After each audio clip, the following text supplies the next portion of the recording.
Hometown Restyling,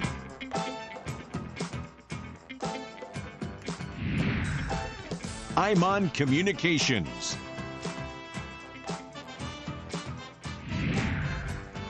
Tice Automotive,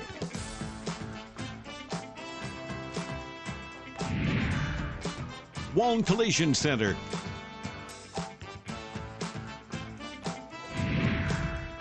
and Zine.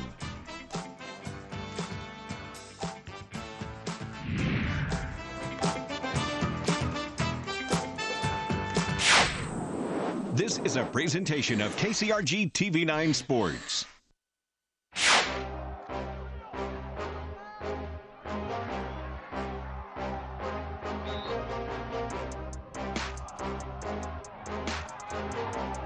It's Friday Night Lights live, only on KCRG 9.2.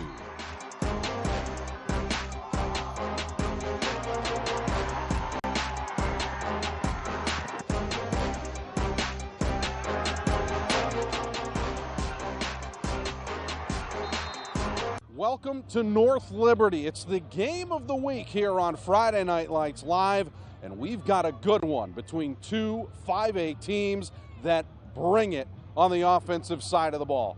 It's Liberty against Prairie, and it's happening right here on KCRG 9.2. I'm Aaron Scheinblum alongside, as always, the Hawkeye legend himself, sweet Lou Montgomery. Lou, these are two teams that can just really dominate on the offensive side of the ball. We'll start with the home team, Liberty. Anything that they've wanted to do this year, they've found success. They've scored 28 points in every game so far this year. Yeah, they're exciting. I mean, they're an explosive offense. They do a lot of different things across the board. They really spread the ball around the field, but their primary thing that they really want to do is run the football. That's what they do very well, but they're very balanced and should be able to get some positive things happening offensively tonight. Yeah, and meanwhile, you talk about teams that essentially can really do a balanced attack, right? Yeah. Prairie's been that historically. They're coming in 2-2 here tonight. It's really going to be about what kind of performance they can put on, because when they're rolling, they look really good doing it. Yeah, they do, and we saw that a few times already this year. The other thing about Prairie that I really want to see tonight is, can they really sustain some drives? Can they really keep those chains moving? Because a lot of times what we'll see is they kind of go on this roller coaster ride where they'll have a couple good series, a couple bad series, but if they could sustain it all night long, it should be a dandy game. I think both of these teams are very equally balanced, and you look at statistically how they play, very similar, so it should be a really dandy one tonight. Yeah, we're really looking forward to it, I know that. And we're also here on a very special night here at Liberty High School. So we'll take a break. When we come back, we'll tell you all about it. We'll tell you why we're here. We'll tell you everything you need to know as we get ready for the opening kickoff between the Liberty Lightning and the Prairie Hawks right here. It's our game of the week on KCRG 9.2.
Welcome back here to Liberty High School. You see, no, this is not Kinnick Stadium here tonight, but certainly a lot of black and gold. Something Lou would obviously have a little bit of history with.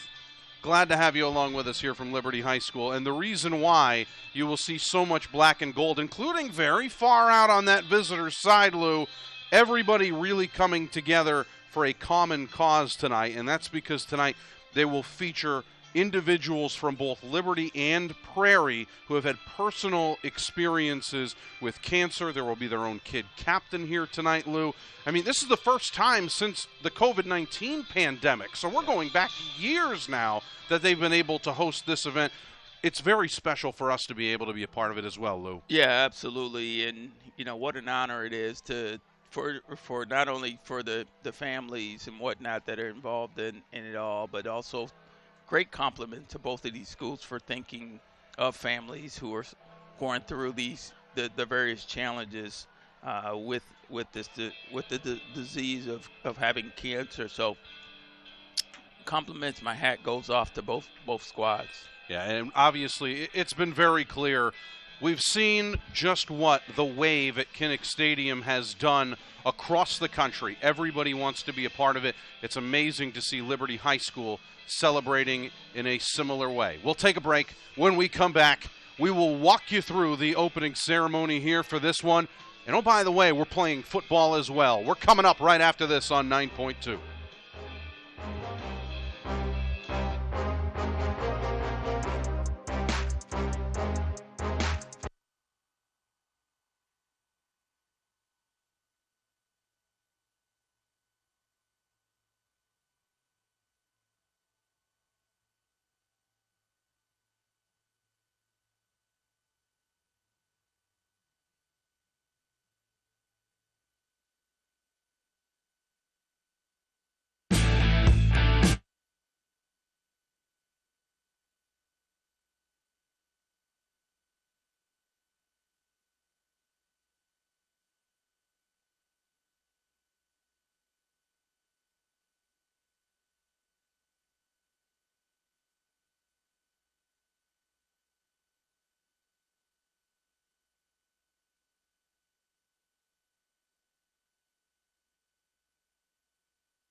As we welcome you back here to Liberty High School, we were talking about this pregame ceremony set to take place. Here we are. Mr. Nick Harlow, Mr. Ryan Arp, with featured twirlers Ava Kirk and Danica Whalen. Drum majors Miriam Terwilliger, Connor and Colson Schaefer. John Everson and Hannah Oberhofer Phillips. And color guard instructor Mrs. Amanda Carlo. Thank you for the Liberty Fund for their generous support purchasing equipment for our color guard. Please support the band at our upcoming competition on Saturday, October 5th at Kingston Stadium at 7:45 p.m. Tonight's officials are Charlie Meineke, Dennis Languth, Ron Van Hawk, Ben Marks, and Doug Nickerham.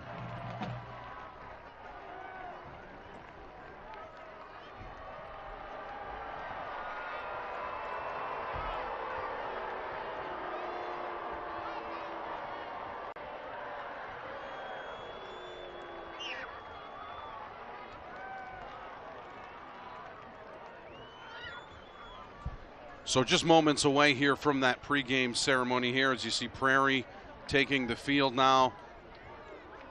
Honestly, this is just one of those things, Lou, where we knew it was coming. We're just very excited to see a tradition like this grow, and I can't get over the fact if everyone could turn their really attention to the northeast corner of the over field at Kinnick, it was as very members special. of both the Liberty now we get High a chance School to see and something Prairie High special School here. Back to cross-country super teams special, are man. entering with a game and ball this after is running it from the University of near Iowa and dear to my hospitals and heart clinics. as well, and certainly seeing young people get involved like this is just a special moment. So, like I said, my hat goes off to both of these teams and for recognizing the various challenges people have in their day-to-day life. Tonight, we want to honor 3 individuals from the Liberty and Prairie Cross programs who have had personal experiences with cancer. The first is Dylan Schmidt. In December 2016, during his sophomore year of high school, Dylan was diagnosed with B-cell lymphoma. He underwent 2 rounds of chemo and was declared cancer-free in March of 2017.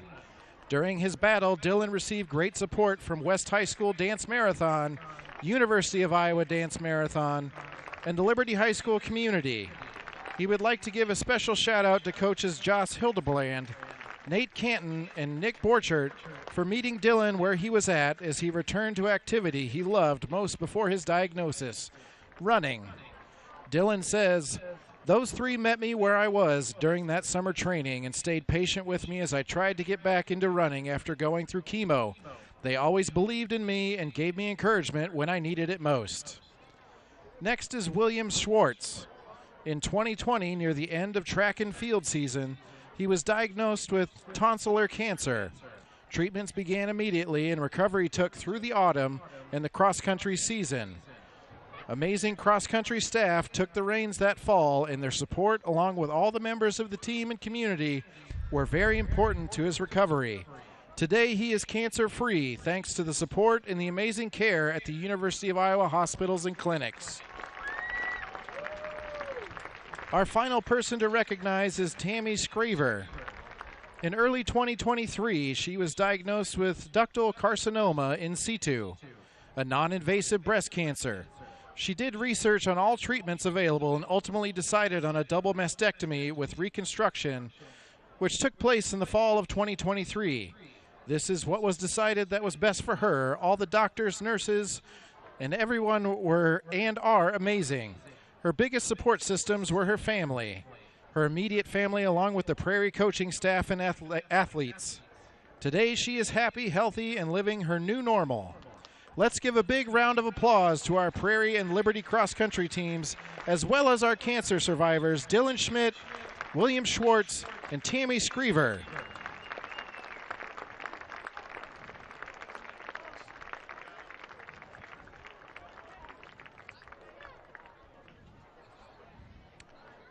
Yeah, just a really special moment there, Lou.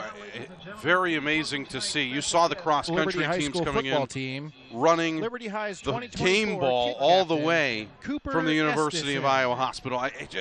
Cooper is That's not a short run, by the way. Ice skating, hockey, basketball, and fishing. And there's their kid, Captain Cooper, right there. Cooper He was started just a acting part very of the lethargic and not like coin himself. toss at Cooper midfield, was and there soon he is after getting a chance. diagnosed with What a tremendous lymphoblastic moment T-cell for him as leukemia well. in December of 2021.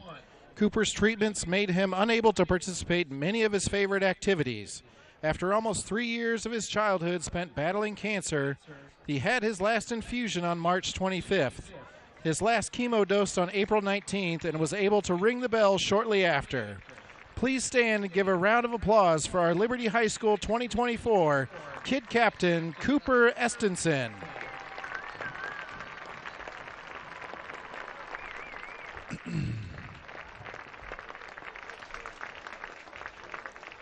Liberty High School is a proud member of the Iowa High School Athletic Association, and we remind all spectators that this game is both a competition and an educational experience for all players and students. Let's continue to show respect and sportsmanship throughout this contest. All right, as we welcome you back here, just absolutely tremendous what they have done here tonight, Lou.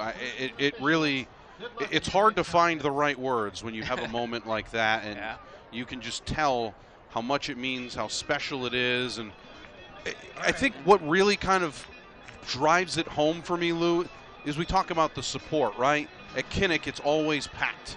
Always packed. Here we are at Liberty High School, and it's about as packed as you can get on the Liberty side. And, oh, by the way, the Prairie representation is pretty full as well, too. Yeah, absolutely. And I think you're absolutely right. I mean, it's very difficult to find the appropriate words, but the right words is that it's all genuine, and that's what I love about it. Is that this is not for any kind of other fanfare. This is genuinely supportive of families and individuals going through this with their kids or with their family members, and it means a lot.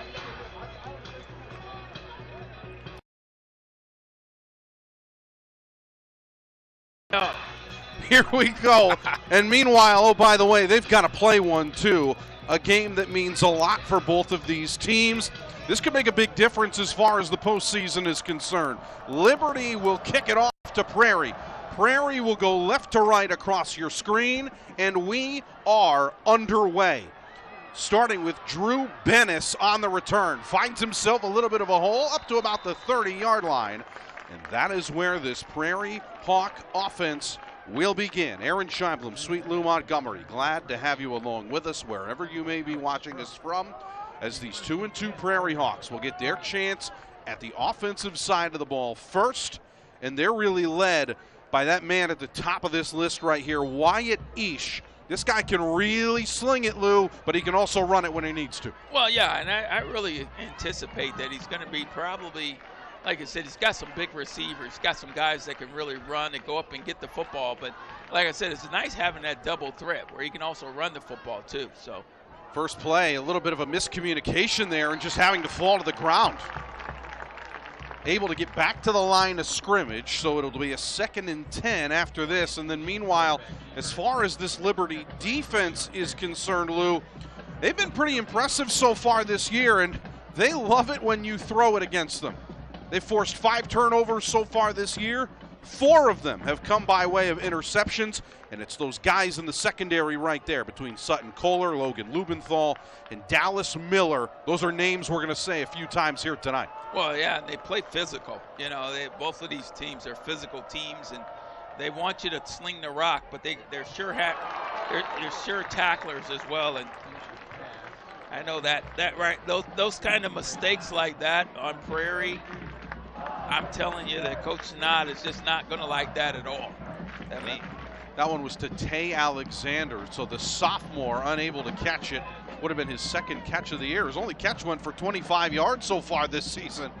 But a speedster certainly is the sophomore, but unable to hang on to that one. Big 3rd down already to get us going here. Only 53 seconds gone by. Forcing Eash to throw. In trouble. Has to get away from pressure. Gets away from 2. Now he'll run with it and just is met with contact right around the line of scrimmage. Good job that time on the tackle, coming up and making a good play there. That was Keshawn Wilden making the play. And Lou, sometimes you just get caught, and this time here comes the blitz. Yeah, just right up the middle. I think the running back did not pick up that pass block there that he needed to get, and really forced him out of the pocket. So good learning experience here for Prairie in their first offensive series to see what this defense for Liberty is going to do to them tonight. Here comes a punt. It's a low wobbling kick that will bounce towards this near sideline. Go out of bounds just inside of the 40. So some decent field position here for the Lightning to strike. And Lou, when you take a look at this offense, well, striking is what they do. Their name is quite fitting because, my goodness, whether they're running the ball, throwing the ball, how often do you hear about a quarterback? Case in point in Reese Reddick. So far this year, Reddick is throwing 76% of his passes have been completed. Well, yeah, he's got a really strong arm, and he's got some really good receivers as well. But you know, he's not a real tall quarterback, but he's certainly efficient. Starting with a run here out wide. This is Owen Drapo. Drapo into the second level and lost the football. I think he was down. We'll see what the referee saw from the side angle there, but he may have been down. No signal yet. You see 3 different officials coming together, and they do indeed decide that the runner was down. Would have been a big play, seeing as we're just getting going here. But a great run by Owen Drapo, guy who already has more than 400 yards on the ground this year through their first 4 games. I think it's safe to say if you're averaging more than 100 yards a game, Lou, if they're putting up Lou Montgomery numbers, they're doing something right. That's right. I love it. I love the running game, and certainly we saw a good one last night as well here on 9.2 with a lot of good running backs in our area. So I think tonight's really going to rely heavily on Drapo and his ability to get in between those tackles. But I got to give credit to their offensive line. They've done an amazing job of opening some holes, some creases, and allowing that running back to get up through there, and Drapo's a good one. We'll get a look at the Prairie Hawks defense in just a moment. We want to get you an opportunity to really see who's starting. Meanwhile, allow me to introduce you to the backfield. What a tremendous stop that time, making his presence known as Tyler Beck. Here's a guy who leads the team in tackles, Lou, and I think we just saw why. Yeah, he shot that gap really nicely and got in there and made a sure tackle, and certainly dropped them for a loss there on the Liberty side. So yeah, pretty impressive stuff. So now it forces a 3rd and long, but we talked about the passing attack for Liberty. Reese close to 1,000 yards already through the air this year, 10 touchdowns against 1 Beck. Reddick forced to throw, just going to the check down here. That one thrown off to Dallas Miller, and Miller will run out of bounds. He's short of the first down, and it will certainly force a punt. Now, we'll be saying Dallas Miller's name a couple of different times tonight, Lou. This is a player that I know Scott Chandler, the head coach here for these Liberty Lightning, he believes he's got some FCS ability perhaps in his future. Well, yeah, I mean, he certainly does. I mean, at least from you know, the coach's perspective, and I certainly think so as well. I mean, he's a good-looking player. I mean, he's physical. He's able to get out there and make things happen, you know. And as I talked about last night, you know, in our last night's program is, you know, I like guys that just do stuff. Case in point, Miller again doing stuff and coming up with the first down. Now, if you're thinking to yourself, why are they not punting? It's 4th and 9 at midfield. Liberty has punted 4 times all year. They do not like to punt. If they have a chance to go for it, they will, and it's because of guys like Dallas Miller, who, by the way, just came up with his 25th catch of the season. Yeah. They have a lot of confidence in this team's ability. 1st and 10, new set of downs now at the 31-yard line. Reddick sends a man in motion. They're going to run the option, and nobody's fooled. Pretty good tackle that time, led by David Faison in the backfield. Yeah, Faison read that one right from the start, and he just really beat his man up front and certainly had a nice quick stop there in the backfield. So I think Prairie, the Hawks, are just simply going to have to disrupt things in the backfield, because you can't let them stand back there and just do whatever they want, because they will eat you apart, meaning Liberty will eat you apart. Yeah, it's one of those PYP situations. Pick your poison. Do you want to have them pass or do you want to have them throw? This time they'll throw. Reddick in the trouble, throwing that one over the middle again to Miller. Miller taking it across the field and has another first down, 3 catches early on for Dallas Miller. And I don't know what it is. Some players just have the ability to find that space, Lou. He is one of those people. Yeah, it looked like just kind of a one-handed snag there. Just snagged it out of the air. And yeah, it's going to be fun to watch. I mean, we're going to see what he does the rest of the game, but he's certainly an exciting, electrifying player and certainly a game changer. Gets us into the red zone for the first time today. And obviously, if we've already seen 4-down territory, there's a chance we'll see it again. 1st and 10 here from about the 17-yard line. Reddick's just going to throw one out in the check down. Miller again with the catch. Miller inside the 10, down the sideline, out at the 5, and does a little bit of a somersault to boot. It's going to be a 1st and goal. Yeah, that was just unnecessary there. He was clearly out of bounds, and certainly going to throw the flag right there. You had a referee right there on top of it, and that's just not called for. Well, after 4 catches and 2 of them coming by way of just like this, dumping it off and letting them run. But you're right, just a little bit of a throwdown that is blatantly out of the field of play. Now, the only positive, if you want to call it that, is it's not going to be a 15-yard penalty. It's going to be 2.5 yards because they are so close to the end zone. But well, I mean, in a game like this, every yard counts. Sure. I mean, so, yeah, it's not the 15-yarder, but it does bring Liberty much closer to the goal line. And, it's just not. Personal foul. Unnecessary roughness. Defense. So there's the call exactly as we expect. And you're exactly right, Lou. I mean, we're in a situation where Prairie is going to want to start to string some wins together, right? Yeah. Everybody always has a chance once they make the postseason, but these games in the regular season help determine who you're going up against in round 1. About 7 minutes to go here. First and goal from the 2.5-yard line. Handoff up the middle. That time, it is no signal yet. There's your touchdown. Just plugging it right up the gut. And it's Owen Drapo getting us on the board to get going here tonight. Yeah, we'll take another look at it here. Bloom is just a straight dive up the middle, man on man, nothing fancy. Just get those big guys up front, get low, and was able to bring it right there across the goal line in the pay dirt. Colin Wells, the junior, on to kick the extra point, and that one is up and good. 7-0 to get us going here after Liberty scores on their opening drive. Prairie will try and respond.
As we welcome you back, how fitting it is. They're currently playing Kenny Loggins' danger zone. And, I hate to say it, Lou, but after a 3-and-out and then a quick touchdown from Liberty, Liberty can score points in bunches. You don't want to call it a danger zone, but you have to believe you want to get points here. Yeah, you got to get points here. And I think Prairie made some fundamental mistakes there in that first series, and I think in order to really stay into this football game, they got to sustain a drive now, okay, and really put an explanation point on their ability to move the football against this Liberty defense. Now, certainly Liberty's defense is tough. We know that. We've seen it. They beat some really good teams already this year, but Prairie's no cakewalk either. It just depends on which team is going to show up tonight. And honestly, I'd love to see them get some things out on the perimeter if they can, but we'll see how this series goes. Here we are, 1st and 10, new set of downs, really good cutback. Here comes B.J. Bush. That's a gain of about 10, enough for the first down. Oh, Lou, that's the footwork that makes it sweet, Lou. I love it. That cutback was really impressive. Oh, man, that was hot, man. That was super hot. I was being able to get in between those tackles, make some moves, make some guys miss. And I think that's the element. That to me is the element right now that I think Prairie needs to execute very well in order to get back in tonight's football game. Yeah, Bush only 5'8", but averaging 7 yards a carry when they give him the ball this year. New set of downs, 1st and 10. They're going to give it to him one more time. This time coming up the near side, and Boy, some more contact out of bounds, but this time around, Bush will stick with, no big deal, just a solid 6-yard gain, 2nd and 4 upcoming. Yeah, right now, I mean, coming into tonight's game, 33 carries, 227 yards, and a TD. So, I mean, he's no slouching when it comes to running backs. Certainly they'd like to get him the ball a little bit more. I'd like to see him get out on the perimeter just to see what that speed element looks like on him. But he's also a tough runner. Sometimes when you have guys with speed like that, you just got to let them go. Here's the 3rd consecutive carry for him. And finally wrapped up after a shorter gain. Looks like it's still a gain of 2, so a 3rd and 2 upcoming now. But at 3rd and 2, you're not putting yourself in a position where you have to throw the ball. The playbook is still wide open here. Yeah, it really is. I mean, 3rd and 2, you got a lot of options. I mean, what you don't want to be is like in the 3rd and 18 or 3rd and 15. Then your playbook really gets small. So we'll see what Perry dials up. I do see a fullback in the game tonight, which is awesome. Brandon Brunley is the one there serving the lead block, but this time nowhere to go for Bush. What a tremendous stop this time, coming up and making the tackle, just getting in the way here. Very well done as Owen Drapo doing it defensively after scoring that touchdown just a possession ago. Yeah, we'll take another look at it here. Just a straight dive ahead. And he's met in the hole there by a gang of Liberty defenders. And I want to give credit where credit is due. Sutton Kohler, the defensive back, was one of the first players behind the line of scrimmage there. Here we go, 4th and 4. Prairie's going to try and go something here. Again, back with that I formation and then a timeout. We will take a break while the players do too. Our featured sponsor, Wong Collision and Repair. Big 4th down coming. The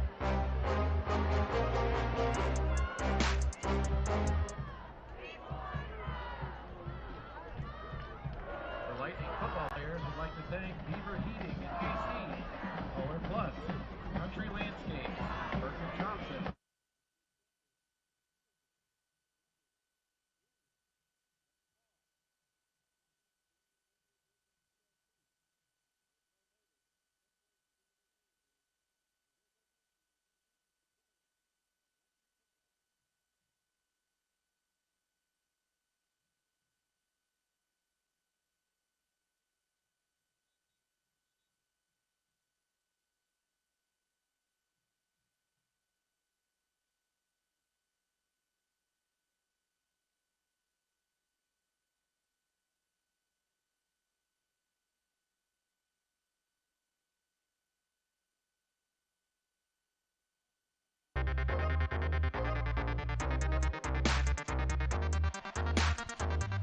Fourth and 4 upcoming here, and right away Wyatt Eash is going to change the formation up a little bit.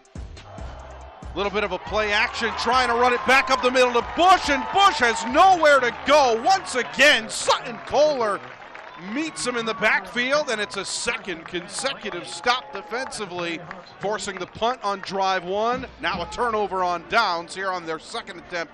Liberty has all the momentum right now, Lou. Well, I'm a little uncertain about that call because he actually had a couple receivers wide open out on the edge, and we haven't really seen Prairie's ability to really kind of throw the football.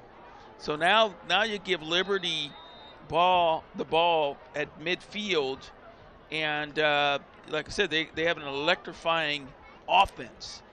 So now it really puts them in a difficult spot. I probably would have punted that one away. Yeah, that's a good point as well. You talk about showing the pass.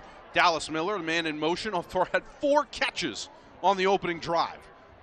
Great field position here. Going to run a toss out wide. And just simply trying to get something going here. That's Charles Roberts on the carry. But he's not able to get too far. It's a loss of 1. And makes things 2nd and 11. Yeah, Roberts is their speedy guy. He's a little bit of a smaller back, but he certainly can get out there and make some things happen as well. So giving Prairie a couple different looks, spreading some guys out. And to your point, back in the shotgun with 4 wide receivers. Reddick takes the snap over to the near side, and that one is caught by Evan Kelsch. His second catch this season, goes for a gain of 2. And it brings up another 3rd and long. Now, don't think to yourself they got to get all 9 here. We already saw it on the opening drive. This is 4-down territory just about everywhere you go. Yeah, absolutely. I mean, they certainly, the Bolts are great at executing on 4th down. 3rd and 9 and 5 wide receivers here for Reese Reddick. Just simply stepping up, throwing over the middle, and it's incomplete.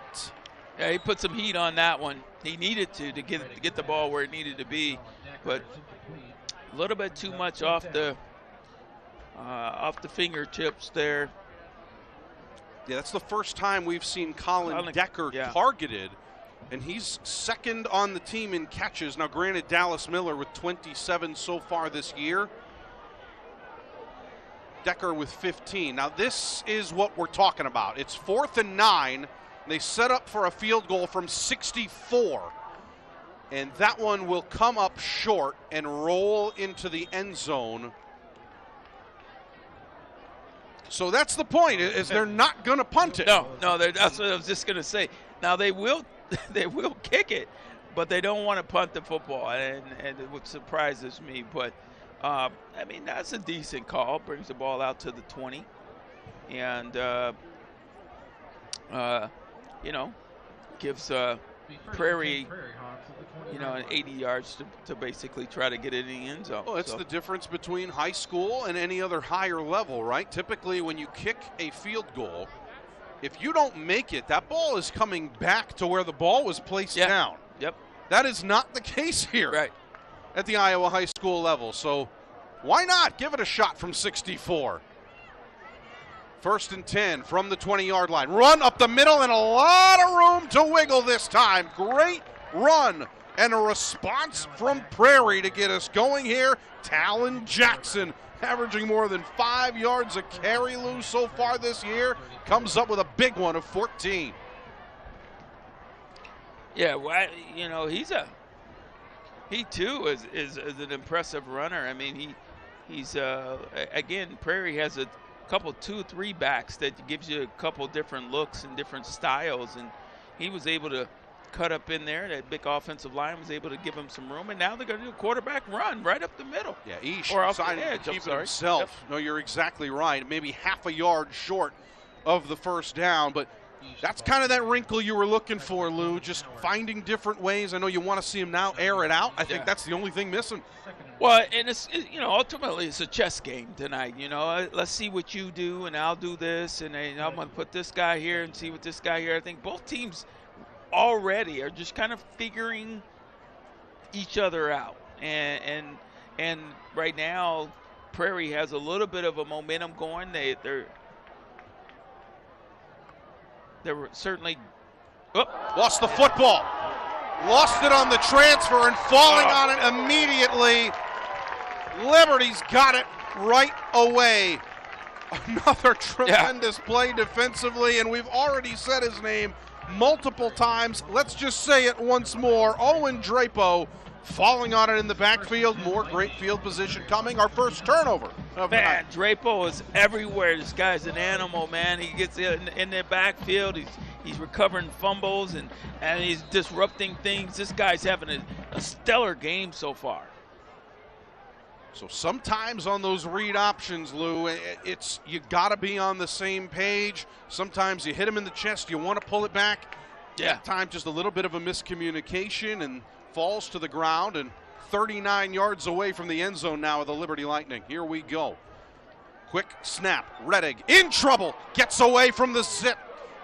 Coming and just throwing it away. Boy, that blitz was coming. And he was staring it in the face. Yeah, he was coming hard too, man. That would have been a huge loss. But good heads-up play there by Reese Reddick, just rolling out to his right, throwing the ball away, and not giving up negative yardage. And again, for a guy who completes 3/4 of his passes to throw one away, I'm sure he just understands the smart play at all times. Well, and Prairie's doing it. Prairie's just bringing heat from a lot of different directions. There it is again. This time setting up the screen. It's Sutton Kohler. Kohler running down the sideline up to the 25-yard line and has a first down. Boy, they set up that screen and made it real dangerous, Lou. Kohler can do it all. He runs the ball well. He also can catch the ball out of the backfield. Yeah, it really can. And, you know, this Liberty team is got a lot of different weapons that they can go to when they need to, whether it's in the passing game, whether it's in the running game, and they're just so balanced across the board. But I like what Prairie's trying to do. They're just bringing guys. They're shooting guys. Drapo shoots the gap one more time. Owen Drapo. That's a touchdown. 25 yards out. The senior's got his second of the night. Yeah, he's a fun guy to watch, man. This Drapo guy does it all. He's a jack of all trades. I'm telling you, he can do a little bit of everything. Just finds a crease right here, and you could see the kind of speed that he possesses. So, I mean, wow. Just takes off the right edge there, right into the end zone. So, are we sure he only averages 5 yards a carry? I think there's a typo. It's got to be with the speed like that. Extra point down, up, and good. 14-0 the score after 2 touchdown runs from Owen Drapo. Wong Collision and Repair is our featured sponsor, and Prairie's going to try and answer for the game of the week on 9.2 when we come back.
Prairie already in a hole. 14-0 our score as these Lightning here at home in North Liberty. They've come out strong. How they've run the football, Lou, that's how we got where we're at right now. Well, we knew coming into tonight's game they were going to want to do a lot of different things, but they wanted to find out what works best for them. And right now, it's been the Drapo show, essentially. He's been able to do a lot of different things on offense and certainly make some plays on defense. So, I mean, right now, Prairie's just got to find an answer. And I just don't know if they're built right now to come down from a deficit of, 2 touchdowns, but we'll certainly see. But they got to get something going here in this first quarter. This time going with a quick little jet sweep pass. This is a great idea to Denzel Green, who stepped out of bounds right about the 20 or 34-yard line. That's a good gain for them. That's going to make them only about 3 yards shy of the first, Lou. Denzel, they got to get him going. That's his 13th catch of the year. He's a guy who can really work it. Yeah, it really can. I mean, Denzel's 12 receptions, 127 yards coming into tonight's game, and certainly someone who has, as you can tell, just some great athletic ability. I think both of the receivers out there are fairly talented. It's just a matter of them being able to get the football. Yeah, that's the first completed pass for Prairie so far here tonight. Back into the lap of B.J. Bush, and Bush rumbles forward up to the 43-yard line and a first down. But that's what they need to do, Lou. They've got to keep the sticks moving. Here they are, mixing it up with the run and the pass and finding some success. Well, and I like what they're doing right now. Prairie's done a really pretty decent job so far. It's just that these drives end up stalling, So if they can just move the ball in smaller increments and keep those chains moving and keep getting first downs, they're going to ultimately get to the end zone. Yeah, to your point, this is about the space where they have really struggled to get it past the 50. This time, Bush says, "Get out of my way," and moves to a 49-yard line. You saw that little slap with the hand loose, and not right now. No, he's got some shiftiness about him, man. Bush is he's a talented young man. I tell you, he's got great balance, got great vision. 33 carries so far, 227 yards coming into tonight's game, and I think once the running back gets into a little bit of a rhythm, you'll start to see him being able to pick up on what Liberty's trying to do, and they're sending guys at him. Here they are again. Yeah. And hello, Sutton Kohler one more time. And this is what we've seen, Lou. Yeah. They try to go back to this run. I know Bush is a stud. Yeah. But right now, this defense, they start to bring it. Watch it here. Yeah, and that's what I'm saying. They're bringing pressure in there because they know it's coming. And that's why I'd like for Prairie to get out on the perimeter, man. Get some of these other guys involved in the game, and because they got some really good talent. So we'll see. End of the first quarter here. 14-0 to score. 3rd down and 6 coming up when we come back. Our featured sponsor, Waln Collision and Repair. Second quarter of the game of the week on 9.2 continues after this.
Third down and 6. Trying to make it into Liberty territory are these Prairie Hawks. A lot of room to run. Here he comes again. B.J. Bush. Yeah, Bush. That's what we've been wanting to see from Bush so far. But the reason that play really worked is because those offensive linemen was able to create a crease.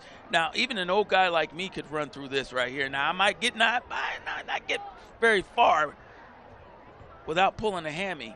Well, I'm just saying right now, he is getting the presidential treatment because whether he's getting 41 or 43 carries, they really want to get Bush involved. Yeah, I mean, that seems like that's the game plan so far.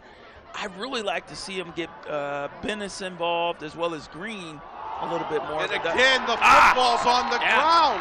Yeah. See, so much movement behind the line of scrimmage, Lou, and it's another turnover. Well, and that's kind of been the developing storyline for Prairie tonight.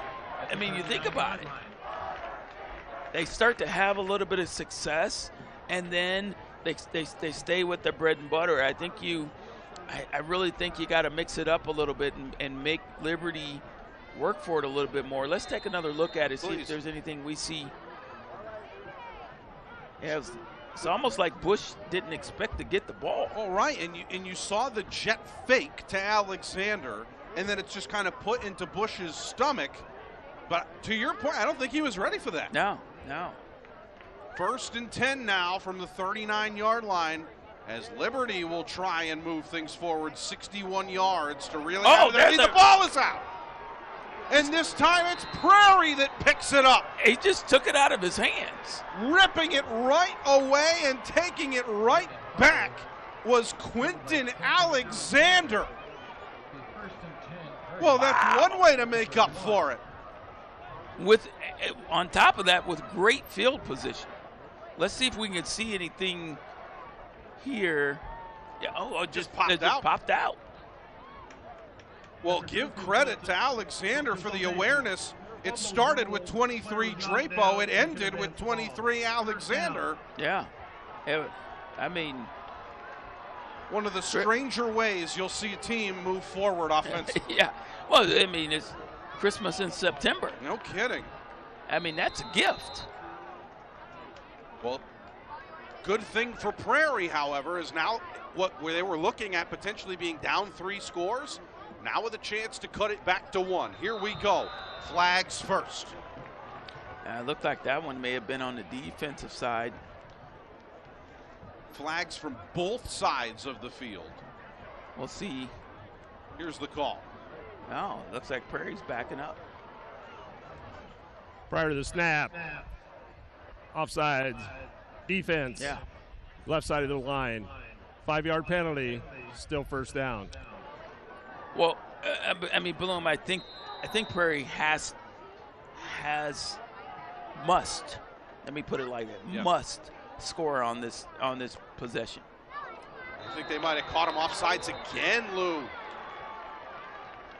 On that far side of the field, here we go again. Yeah. Encroachment, defense, 5-yard penalty.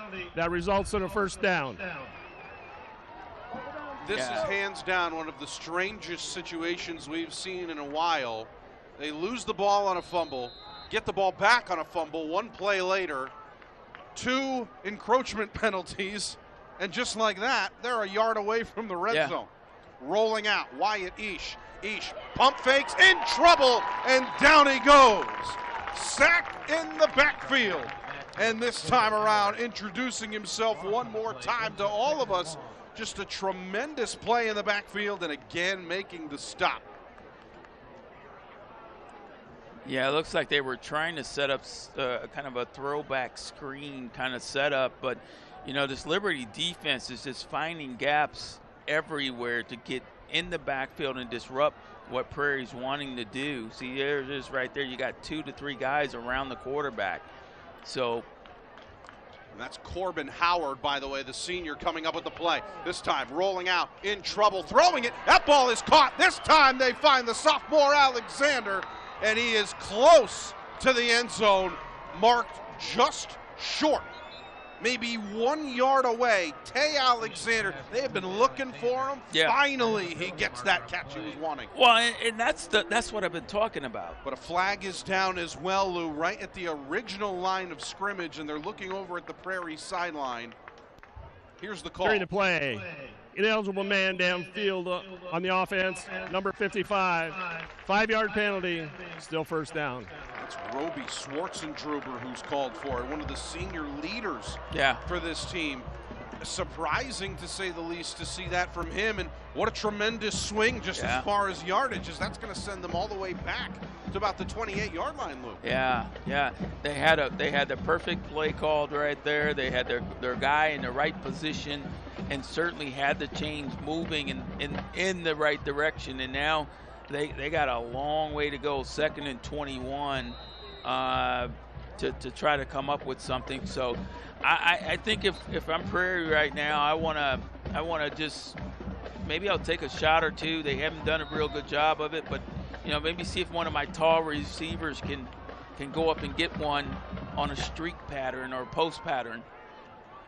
And we haven't even talked about the tight end David Faison yet. More on that in a second. Here we are, Wyatt looking, throwing, that ball caught over to the right side. Here we go, up towards the middle, and a touchdown for Denzel Green. Yeah. No flags. That is Green's first touchdown catch of the year. Well, and that's what I've been saying, and I think this is what Prairie needs to do, is more of this. Certainly they got some talented receivers, some guys that get one-on-one and in space, and once they get in space, this is the kind of stuff that they can do one-on-one. But, you know, trying to run a ball up in the middle between this strong, stout Bolt defense just hasn't worked well for them tonight. That's a big answer, though, from Prairie as the kick is up and true. 14-7 the score. Here we go again. Just like a year ago, we're back to a one-score game.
A little bit more than 10 minutes remaining here in our first half, and these Prairie Hawks have found the end zone after a 28-yard touchdown reception.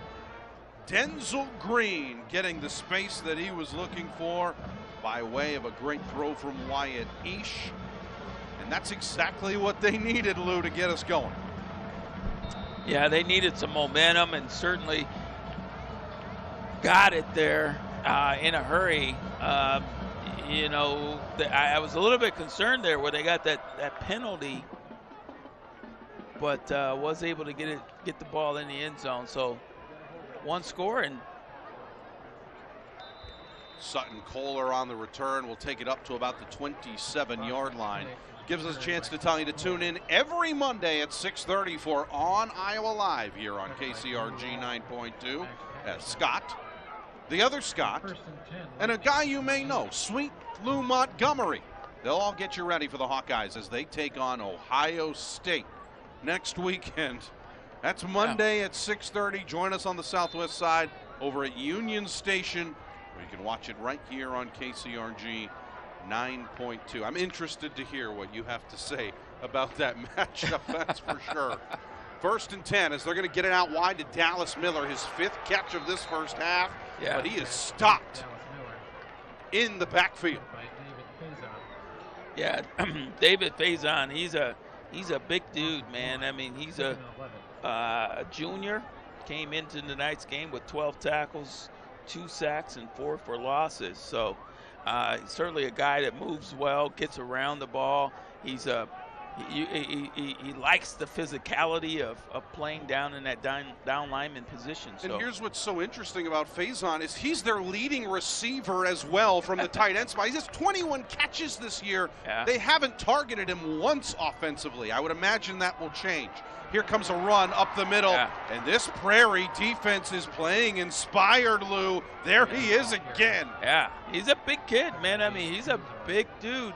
And to not have him involved in the offense is beyond me. But certainly, he loves hitting guys on defense as well. Well, now it brings up a 3rd and long. And I know this isn't a team that likes to punt, but do you really want to give Prairie the ball back with this kind of field position? 5 wide receivers. Let's see what Reese Reddick can do. Looking. In trouble, has to get away from pressure. Will roll out to the near side, just throwing one deep. 2 receivers had a chance at it, but it's incomplete. Colin Decker could not get the feet down. That was really good defense to make sure that was an incomplete pass, Lou. Yeah, it was close, and I love the effort here. We'll see if we can get a close-up on it, but it's rolling out to his right side there, and certainly nice spiral on the ball, but look at the vertical leaping ability there of Colin Decker. Just went up and got the ball out of the sky. And there's the punt from Owen Drapo. That is only his 4th punt this year and the 5th punt by the Lightning all season long. with 8:15 to go here in our first half. We want to tell you to tune in next Tuesday as we're right back here on 9.2 for more live high school volleyball coverage as Dubuque Senior will take on Xavier on the court. Our coverage will start at 7 o'clock right here on 9.2. Should be a good one. Oh, absolutely. Yeah. Every time I feel like we cover volleyball over at Xavier, it's always impressive. There are always some really great players to get a chance to see. And now we get a chance to see what great player will step up for Prairie. They're going to throw this one out wide, and here comes a really good carry from Drew Bennis. Yeah. This sophomore receiver, now with his 14th catch of the year, Lou, he's another guy who can run in space. Well, I said it a little bit earlier, and I don't know, Prairie, they got these receivers that can really do some stuff. And I'm looking for my stuff guy tonight. Who's going to be my stuff guy tonight? And these receivers on both sides of the ball are very impressive, and why not use them? I mean, they're tall, they're lanky, they're great vertical. Just throw the ball up there and see if you can go get it. Well, right now, 4 completions to 3 different receivers. Here we are. Here comes the pressure. Ish is feeling it, has to go down. Good sack this time as chasing him down one more time. Owen Drapeau is there, continuing to say Owen's name throughout this evening, and brings up a 2nd and 13 now. Yeah, they're bringing pressure up through the middle, and that pressure really disrupts what both teams are wanting to do offensively. And, it's either flushing the quarterback out of the pocket and not allowing him to go through his progression, or just putting pressure on him and disrupting, the play call. So both teams strategically, defensively, is essentially doing the same thing. Here we are again with this jet pass going down, just tripped up that time as they get Denzel Green again on his 3rd catch so far. Simply tripped up by Mason Waterbury that time. And Waterbury, an interesting player as well, Lou. A lot of people know Waterbury from his ability on the baseball field, one of the best pitchers in the state. Wow. He's also a pretty good linebacker, too. Yeah, he can play the linebacker spot, very well. You've certainly seen it on that play as well. And right now, Liberty's only rushing 3 guys, and they're still getting pressure here comes on the quarterback. On 3rd and 12, there's that pressure from Owen Drapeau. Yeah, Drapeau's really quickly becoming my stuff guy, man. I'm going to write Drapeau's name down as a stuff guy for Lou because he's been all over the field tonight. I think we got to make a graphic, Lou's stuff guys. Yeah. One more look at it. Just watch, he's beating them off the outside. Yeah. Just goes right around him, if you're Prairie right now, I mean, Donald just can't give up that kind of pass protection because Drapeau's just that quick off the edge. So here comes a little bit of a rugby-style punt, high in the air, and it will be downed just shy of the 40-yard line. That's where Liberty will take over with 5:26 remaining here. Well, we're going to continue our football coverage. Of course, we're glad you're here with us tonight, and we want you to be with us next Friday night as well. What a fun one we have in store for our next edition of Friday Night Lights Live as Solon will take on Benton Community. Solon has been near the top of the rankings depending on where you get it from. They've been a really tremendous team so far this year, unbeaten coming into tonight. Benton Community with a chance to try and spoil. Our coverage will kick off at 7:30 here on 9.2. Lou, I'm looking forward to that one, just like I'm looking forward to see how this one plays out. Yeah, the Spartans have done a really nice job, and their program has really taken off over the years, and certainly a team to be considered, a powerhouse in the area. So it's going to be a tough one for Benton to really come out of there with a win because the Spartans are tough. So Jordan Schroeder, by the way, with the catch there, able to get about maybe 3.5. It's officially ruled a 2nd and 7 with under 5 minutes to go. And here's the big difference now, Lou. This offense a little bit more willing to go a little slower, take some time off the clock. Still 7 seconds remaining on the play clock here, and Reese Reddick wasting no time now. Here we are, over the middle. 6th catch of the night for Dallas Miller, and he is absolutely introduced to the defense. Makes the catch, but he paid it. That's for sure. Yeah, that's from Faison there, man. I mean, that was a huge, huge hit. 3rd and 6 now. Of course, glad to see Miller okay, because it's always dangerous when you go over the middle like that, but hangs on to the ball, seems to be okay most importantly. Now it's 3rd and 6. Reddick again from this shotgun formation. Play action, rolling out to his right. He's trying to run, asks for a block, gets one, past the 50.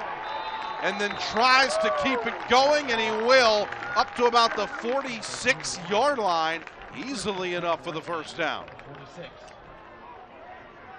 Yeah, Prairie just lost containment there. You know, you rarely let that defensive end. The defensive end's job is to keep that outside arm free. You know, so that you can, so you don't. You want that quarterback to try to turn and dip back inside, not get out on the perimeter. So. That's a gimme there on the Prairie's defensive side of things. So here we are, new set of downs, 1st and 10 from the 46-yard line. Reddick, play action again, and then fakes the throw. Now throwing one deep, off to Dicker. It's too far, incomplete. He had him, great play call there. Just a little bit too much on that one. But I got a feeling we'll see that play again, because that really fooled the defense there. Well, we were talking about earlier with Prairie, a lot of the things happening before the action, this time going with a play action on the run, then a pump fake as well, and that's a lot of movement. Yeah, it is a lot of movement, and, you know, draws those linebackers in because they think it's a run, and then the double pump there also gives pauses that cornerback just for a second. 5 wide here. Throwing over the middle. That ball caught this time. Sutton Kohler again. Kohler gets away up to the 30 and has a first down. Boy, that time just getting people out of the way, pushing away would-be tacklers, and more good field position here after the conversion. Now moving a little bit quicker, sticking with this 5 wide receiver look. A little less than 3.5 minutes to go. Yeah, it looks like Prairie's going to try to bring a little bit of pressure here. You have to do something to stop Reddick. He is comfortable back there. Well, he's in the shotgun, so gets an opportunity, just a couple extra seconds there. Lobbing one over the middle, has his receiver. That ball is caught. Sutton Kohler again. Back-to-back catches for the senior, and he comes up with a touchdown through the air. Yeah, we'll take another look at it here. He's getting great protection up front, but he knows exactly where his guy is running. His guy's going to run a post pattern just across the middle, drops it right in the bread basket for another touchdown by the Liberty Bolts there. They're doing an amazing job, the Lightning. So with 3:05 remaining, the extra point is blocked. Once again, there's your guy, Lou, David Faison. Yeah. So at least that saves a point, but Liberty still up 20-7 here with 3:05 remaining in our first half. Yeah, Faison is doing an amazing job tonight. He's playing, the tight end position, but also is playing over on the defensive side as well. He's bringing some heat. Well, it gives us a chance to tell you, we want you to help keep kids warm this winter with the KCRG Coats for Kids program. You can find all the information on how to donate coats or dollars at kcrg.com. You notice right there on your screen, scan the QR code, or you can also text to donate. You see that number right there, KCRG-C4K to 44321. You got all that, Lou? Got it. I was writing it down. So it's as simple as this. We're leaving that QR code up. I mean, this is always one of my favorite times of year. You know, obviously what KCRG TV9 does, especially the weather team really leading that charge, one of the most amazing kind of programs that they're able to put together. And you're really able to see the impact of something like this. Very special to see the community come together under that umbrella with Coats for Kids. Just makes you feel warm, I guess you could say, as that one is down to the 32-yard line. And with 3:02 remaining, still 68 yards to go here for Prairie to try and come up with a touchdown to answer here, Lou. Well, I think if Prairie's going to, again, they're going to have to sling the rock. I mean, you only got 3:02. You'd love to be able to go in at halftime. Certainly, they're going to have to make some modifications and find an answer for Drapo and this offense for Liberty. But they got to sustain a drive and not kind of, you know, get drives going and then they phase out.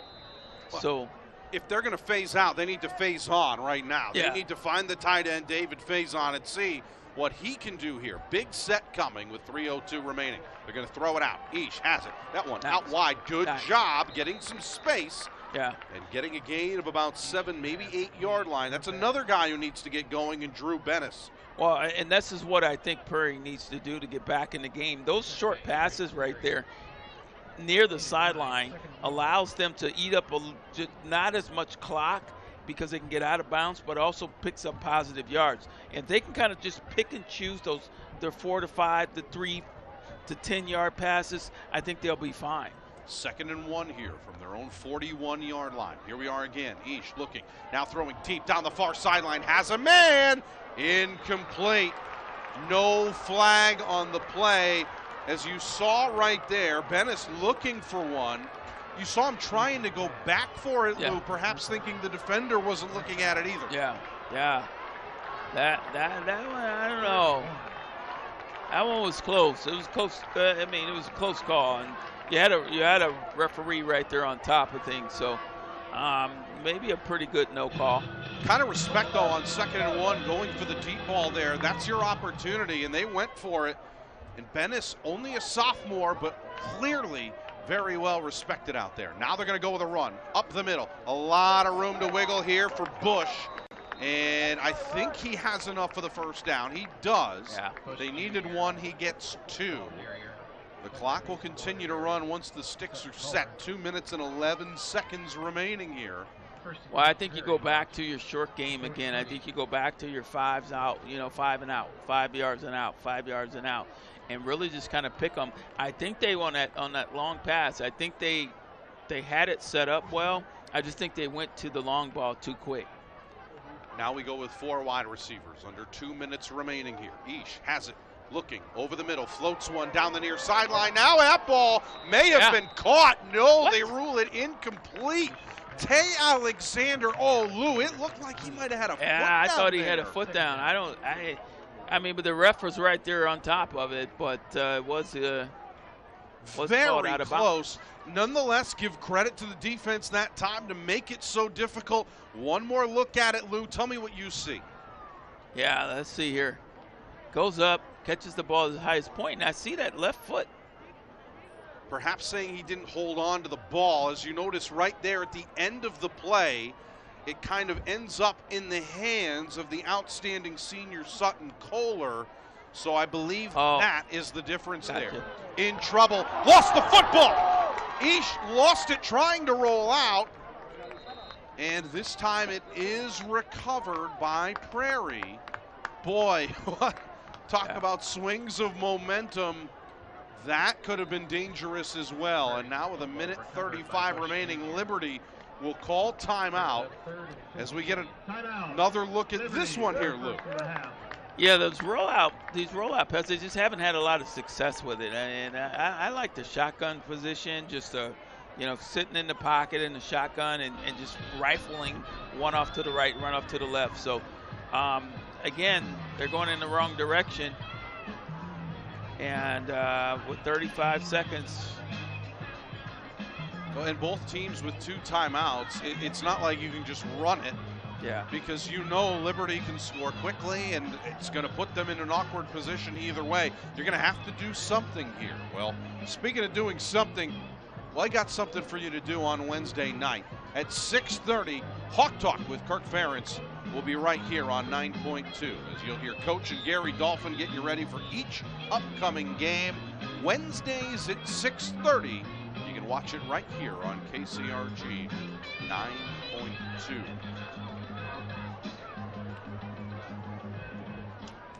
So a 3rd and long here after the almost devastating fumble. Yeah. Fortunately recovered by Prairie. But that could have really set things up for Liberty to add to their lead. And big difference between going in the locker room down 27-7 and where it's at right now. Yeah. I mean, I think if you're Prairie right now, again, you got 2 of your top receivers here off, and they go with just a little screen to Talon Jackson, and Jackson fighting his way forward to the original line of scrimmage.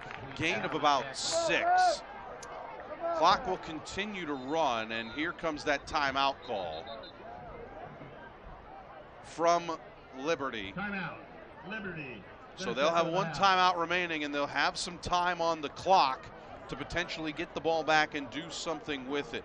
Well, here we are, end of September. Hard to believe that this is quote-unquote fall, and it has been so nice out. Now, we do want to point out, Joe Winters was with us earlier, so you'll notice it will magically become brighter, but here's the forecast as far as what we will be dealing with the rest of the way. Friday nights in the month of September have been absolutely spectacular for high school football, and that's no exception tonight for our Friday Night Lights game. Take a look at the forecast. As we move through the game, once again, we'll fall into the 60s. We do see a little stronger wind out of the north and northeast, anywhere from about 15 to 25. I think that diminishes just a little bit by game's end, but certainly could affect the passing and kicking games today. The weekend forecast looking great as well, as highs steer 80. If you're looking for more football weather, that comes by the mid part of next week. Aaron and Lou, back to you. Thanks, Joe. Yeah, it's hard to believe because, I mean, obviously you're seeing rain in most of the United States right now, obviously with the storms coming in and making their way north. Yet here we are in Iowa, and we're just enjoying, comfortable weather. Everything is great. It's the kind of stuff that can really mess with your flight plans. That is not what we're dealing with here. No, it's a beautiful night for football, man. I mean, and the weather, like Joe had mentioned, has just been incredible so far. I don't want to jinx it, but typically this time of year you're getting your bowl of chili ready. You're getting your jackets out, sweatshirts, and things like that. And there's still folks out wearing shorts and short sleeves. As we get ready here with 1:07 remaining in our first half, it brings us to the most important question of the night, Lou. Have you already had a pumpkin-flavored beverage? Pumpkin spice. You have? Spice, yeah. You're willing to admit that here. I know. I did admit it. I'm a coffee drinker. I usually get about 2 cups of coffee a day. And I try to limit myself to 2 cups but I did take a pumpkin spice. Wow. And just to get in the festive mood. That's what you got to taste it to get in the mood, man. It's almost Halloween, right? I think that's more than fair. Reddick trying to get in the mood himself, throwing one towards the near sideline. It is incomplete. Looking that time for one of his sure-handed receivers in Colin Decker. It will fall innocently to the ground, incomplete with about 59 seconds remaining. Still plenty of time here, and we talked about Liberty as far as what they can do offensively, especially with the successful passing attack that they have with Reese Reddick at quarterback. I mean, you air it up to a couple of these receivers, Lou, and your situation can change quickly. Yeah, it really can. And, certainly if you're Liberty, you got some studs that can really, some playmakers, along with a quarterback that can do this right here. He can Well, run the able football to get as up to well. about the 25-yard line before being brought down. Good tackle that time from Tyler Beck. We've seen him make a couple of plays here tonight. And now you won't see anybody rush, but now we'll see Prairie call timeout using one of their two remaining with 43 seconds remaining. Well, it's Again, not putting him in that position where you got to do something with it. Well, it's not a bad timeout. I mean, you think about it. I mean, anything can happen. We've already seen that so far in the first and a portion of the second quarter already, where both of these teams have made some mistakes. So I think it's a great call. Get your team over on the sideline. You know, have them talk. You know, have that talk about, hey, you know, strip the ball or you know, wrap them up right now if you're Prairie. If you're on the Liberty side, you know, you're reinforcing the fact that you can't turn the ball over on this end of the field, and that you got what I would consider a comfortable lead, a 2-score lead at least, and you know, let's play it smart. Or they may decide to dial it up and say, let's go long and see if we can get another score on the board. So many ways to have a good time, just like it's fun to stay at the YMCA. 3rd and 6 upcoming here. 43 seconds still remaining. Everybody bunched together on this formation. It's the first time we've seen Liberty in this formation here tonight. Makes you think they're just going to run it. Instead, they go with play action, of course. They're going to throw it deep. Looking deep, incomplete for Colin Decker. Well, you cannot put anything past this Liberty team. They are always going to give it a shot. Yeah. Well, and that's what I said. I think they, you know, I mentioned that they can try to go for the long ball as well. I mean, and they felt like they had enough time on the clock and certainly wanted to take a shot down the field. So. Well, now with 36 seconds remaining, it looks like Prairie will get the ball back. Certainly, we talked about this as a team that doesn't punt very often. This is the second punt tonight where you're basically put in a position where you have no choice. And this is not a friendly bounce for Prairie. But here we go back the other way. Trying to find any room to wiggle was Denzel Green. And he gets it up to the 40-yard line with 21.5 remaining here in our first half. So here's the deal, right? At this point, think about at least 3 points. You've got one timeout still remaining. If you can cut the lead down to 10, it would certainly be a nice way to finish the half. And they do, you know, it's one of those things where they do have the ability to kick the ball a little bit, Lou.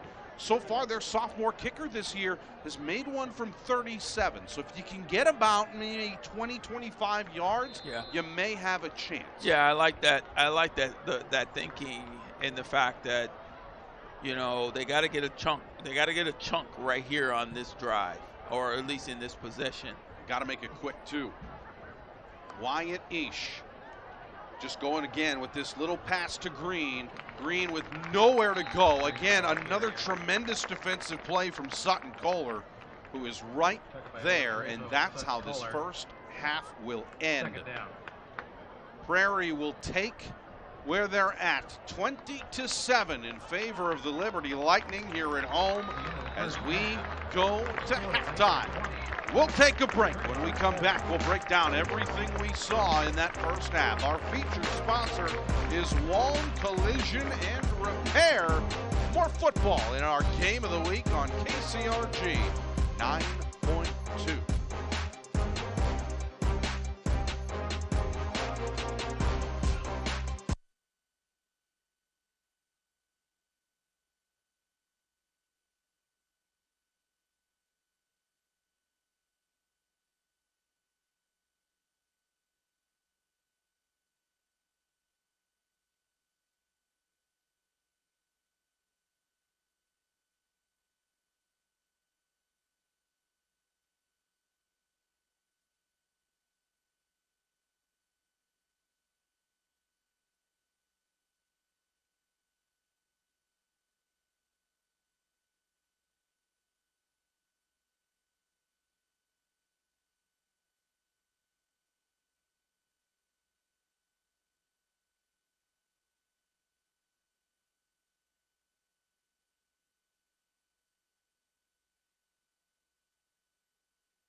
Welcome back to this outstanding facility here at Liberty High School. Aaron Scheinblum, Sweet Lou Montgomery, glad to be with you as we take a look at these first half highlights, Lou. Really, Liberty just coming out, and they really wanted to make a statement, and I am not referring to the fog machine. I'm referring to this. Yeah, they did make a statement there in the first half, just really just kind of having their way with Prairie, at least in the first half there, and there's a big power run right up the middle. You know, I like that right there. So just coming out, making a statement right off the bat. And then Prairie had some mishaps that really cost them. Yeah, you're absolutely right. That time with the fumble, and then here they came again, a chance to really score, and why not get Drapo involved one more time? This one from 25 yards out, Lou. Yeah, just showing his speed, his versatility. He's got this young man is made it. He's made it to my stuff list because he does a lot of good stuff. Well, that was a good stuff from Quentin Alexander as he was able to come up with the fumble recovery, and this would finally set up Prairie to get some points on the board. And just when you thought they couldn't figure it out, they put together a pass play like this. Yeah, a really good pass and catch, and then there's just this athleticism at this point in time, just being able to make some guys miss and using his athletic ability to get in the end zone. Showing off some pretty dance moves after that. Meanwhile, Liberty again. I mean, this pass over the middle to Kohler. Just picture perfect, just like you draw it up, just dropping it right over the defender's head and right into the end zone. Now it gives us a chance to listen in to this Liberty marching band.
Mr. Nick Carlo, Mr. Ryan Arp, drum majors Miriam Terwilliger, Connor Dolner, Colton Schaefer, percussion instructor Sean Everson, and Hannah Oberhofer Phillips.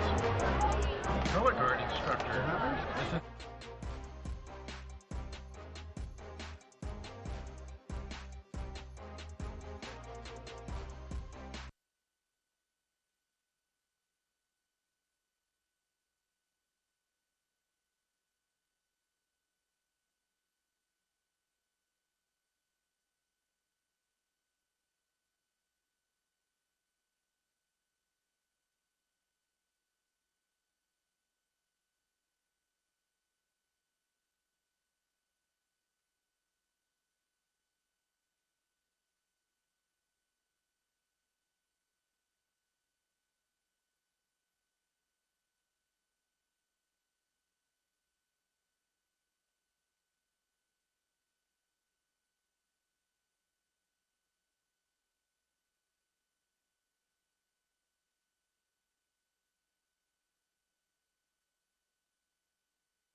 As you see, more performances. I mean, this was just one of the better halftime shows that we've seen in a while. And it's only September, Lou.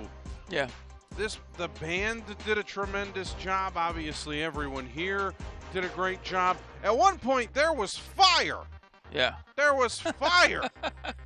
And I will say, when you talk about things being fire, if that's still a term people use these days, I mean, between the band playing Go the Distance from Hercules, playing You're Welcome from Moana, that's kind of the performance where I might have considered texting my wife and saying, wake up the 2-year-old.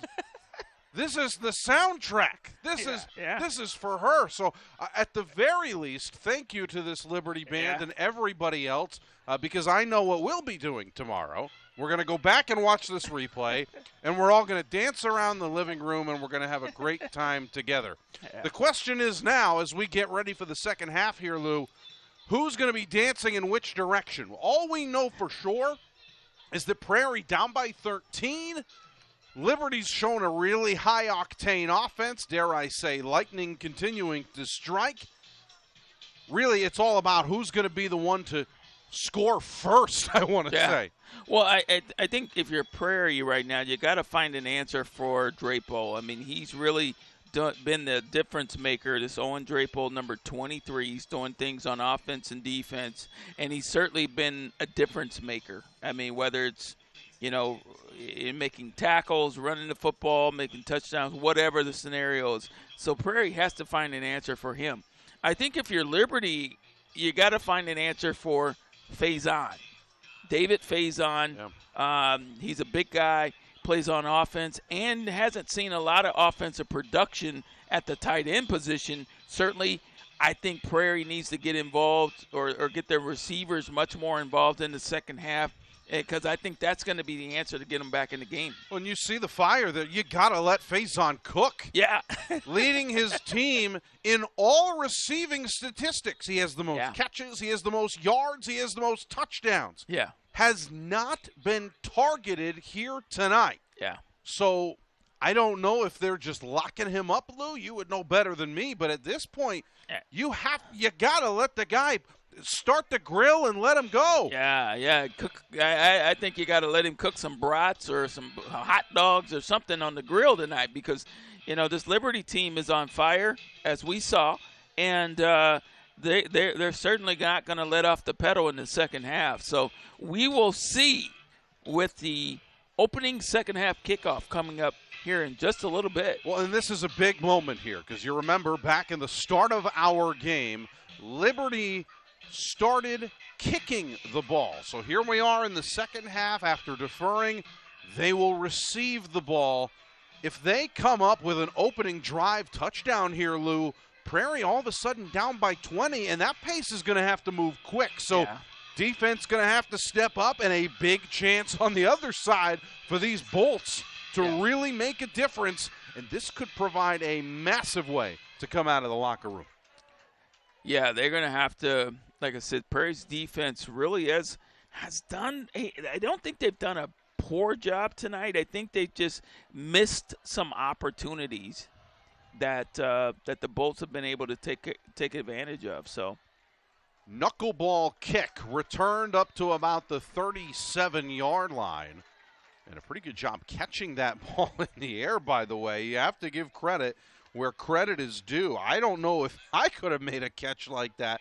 Henry Thompson able to get on it and just fall forward to the 37-yard line. And here comes this Liberty offense. What will they do? Are they going to stick it through the air with Reese Reddick? He's already shown a very strong ability, high IQ throwing the football. Again, only one pick all year and has come up with his 11th touchdown pass as well. They're going to stick with the run to get us going here, and a good job off the right side to get us going with Owen Drapo, who has a couple of touchdown runs already here tonight. Split the difference at 2nd and 5. Yeah, those 2nd and 5s, they're going to a little bit of a hurry-up offense. They want to see if they can catch this Prairie defense a little bit off guard. Checking to the sideline here, get the play call. And at the very least, just makes you think about it, right? Yeah. So here we go again. You see 3 wide receivers all to the top of your screen. They're going to keep it up the middle with Drapo. Drapo fighting forward, very close to the first down, and may have it. Right at the 47-yard line. The far side official has him at the 46. But I believe the near side official is going to overrule that. They're going to say it's a first down. Or perhaps, I don't know how it's not based on the spot. They're going to say it's 3rd and short. But the ball is literally past the first down marker at this point. I don't quite know.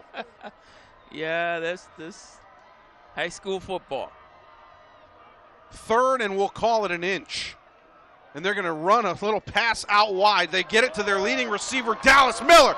Dallas Miller down the sideline. His 7th catch of the night gets him inside the 10.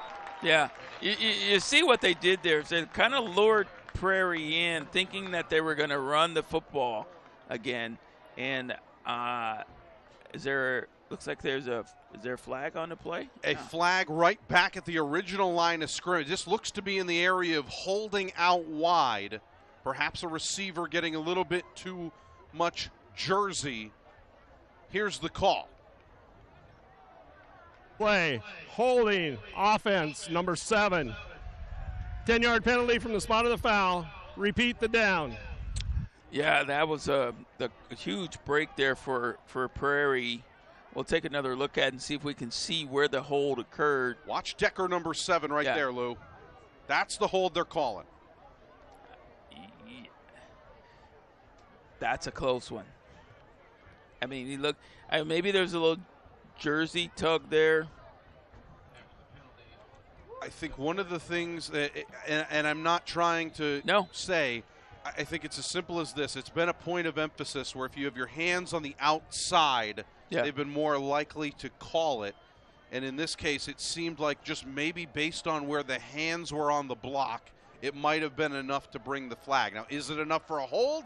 Tonight, the answer is yes. 3rd and 10 officially here with 5 wide receivers. Reddick in trouble. Now he's going to run with it up the middle. Reddick trying to get to the first down. Might be short.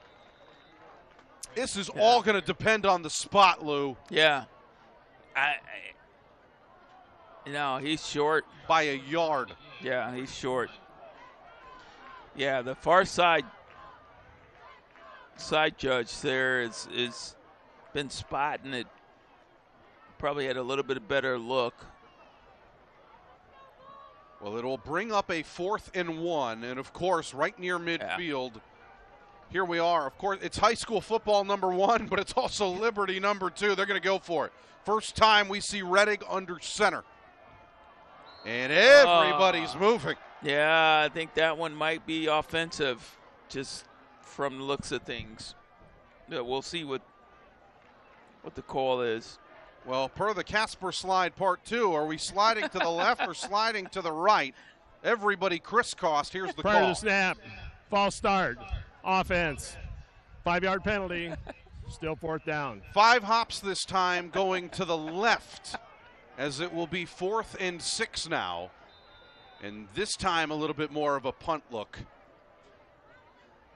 Boy, again, just the penalties proving to be a big factor here. Drapo able to punt it away and gets a pretty good kick on this. Inside the 15, starting from the 12. Good footwork this time. Denzel Green again. Denzel Green finds some running room. Green finds more.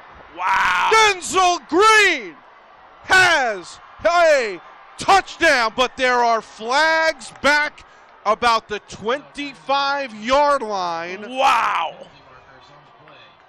Based on those flags, you have to believe it's coming back, but if it stands, what a tremendous effort and return from the senior Green. Yeah, I mentioned Green a little bit earlier tonight. He needed to get Denzel in the flow of the game.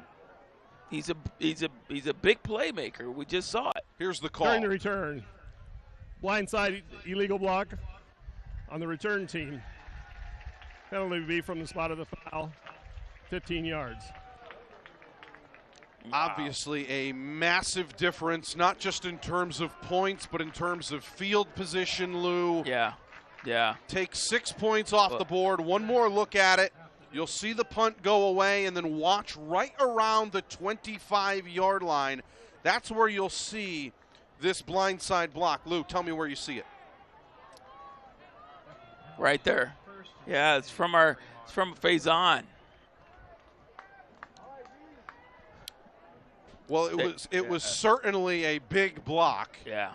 And you could easily make the argument that it was indeed blindside. That is one of the things, especially at this level, they're trying to protect the players. Yeah, absolutely. And I mean, it was clear as day right there that Faison got in there and really just laid the boom on him. So it just like that makes an 88-yard and 6-point difference. 1st and 10 from the 12. They're going to run it with B.J. Bush. And Bush able to fight forward for maybe a yard. 2nd and 9 upcoming. And again, Lou, speaking obviously here, there's a big difference here between a 20 and potentially 14 game if they hit the extra point. Yeah. And now all of a sudden you have to work back with all of that Denzel Green in front of you, shall we say. Yeah, and I think we'll see a little bit of Green again. I mean, he's just that type of player. But again, these receivers are sitting there saying, "Hey, I'm open. Get me the rock." Well, there it is. Drew Bennis getting some space, coming out of bounds right about the 20-yard line. So that will be a gain of about 7. Still going to be, well, maybe 3 yards short here, Lou. Yeah. Well, we'll see if they can dial up something to keep these chains moving. If you're Prairie, if not, Liberty would be set up in really good field position, and the way their offense is coming out, or has come out, they can certainly strike quickly. 3rd and 3. They're going to keep it up the middle, finding enough room and fighting forward is B.J. Bush. You saw him frustrated. Yeah. He didn't get more, but he got what he needed for the first down. Yeah, nice run there. Keeping the chains moving is really the key here. Getting some momentum, getting into some sort of rhythm is really what Prairie needs to do. Certainly not making mistakes along the way. would ultimately be helpful as well, because they've made some mistakes. But if they can just kind of stick with this 2 and 3 and 5 yard kind of pickups, I think they can get into a rhythm. New set of downs, 1st and 10 from the 27-yard line. Sticking with Bush again. Bush still on his feet. Goes backwards for a moment, and then he's wrapped up by a number of Lightning defenders. And they're going to say forward progress will actually keep him up to the 32. It's a gain of 4, 2nd and 6. Yeah, I think it looked like he did run backwards a little bit, or did he get hit backwards? It looked like he stepped backwards, but yeah. Again, we're not the officials here tonight. No. Although I think it would be fun for you and me to get down there. Mic us up. I think so. I think we would be okay. 4 wide receivers here with about 7.5 to go here in quarter number 3. Again, another run to Bush. 3rd consecutive time. Barrels a defender over and B.J. Bush. Getting this running game going. Breaking tackles, keeping those legs churning. For a guy who's 5'8", Lou. Yeah. Only 180 pounds, he is not afraid to use some muscle instead of just the speed. Yeah, let's check it out from a different angle. You'll see him here. There's 1 tackle missed, 2, 3, pushes a guy out, 4, all the way down the field there. Kind of had one of those, just stiff-armed the guy out of the way. Averaging more than 7 yards a carry coming into tonight. You see exactly why. Why not? Give them the ball again, and they're going to go forward for a couple more. Actually going to give them about 2.5 there. So 2nd and 8 upcoming. And that's really kind of been the thing, Lou, that we've seen. If there is a trend with the Prairie offenses, when they start to see success with Bush, they ride him until he gets tired. Here he is getting subbed out. Yeah. But that's what they do. They're like, we know we like this kid. Just keep giving him the ball. Yeah, and in some circumstances, that's a good philosophy. You want to get a running back, into a rhythm. Certainly, we see it. Hawkeyes. For example, they run Caleb Johnson quite a bit because he's into a rhythm, and then they'll pull him out for a while. And here's another opportunity there. There's our guy. Play action. Shaking and Green. baking. Green with his 4th catch, and look at him take the defenders with him. Yeah. This is some inspired football right now, Lou. Well, and this is what I think they really need to really focus on is really just getting the ball out to these receivers, because that's going to open up that middle for Bush to be able to run the football, because it's going to keep that. It's going to start. You'll eventually see this box kind of start to open up, and those lanes will begin to develop once you open up that offense a little bit. So Prairie's done a good job of moving the football down the field. Starting this drive, by the way, at their own 12-yard line after a punt return for a touchdown was taken back. This time a handoff to Talon Jackson, and he's going in the wrong direction, a loss of 2.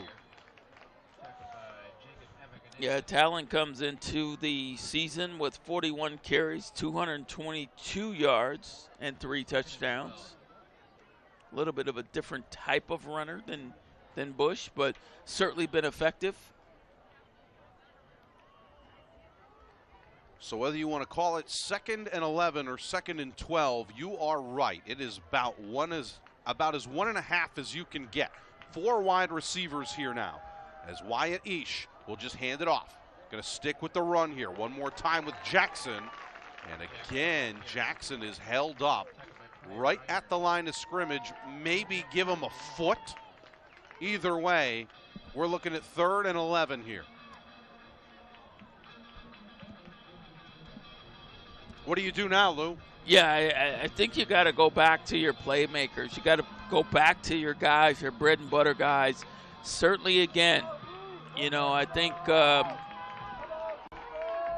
I'd probably dial up some Denzel Green or some Drew Bennett in this situation. 3rd and 11. They throw it out on the screen to Tay Alexander. Alexander is stopped at the line of scrimmage and has nowhere to go.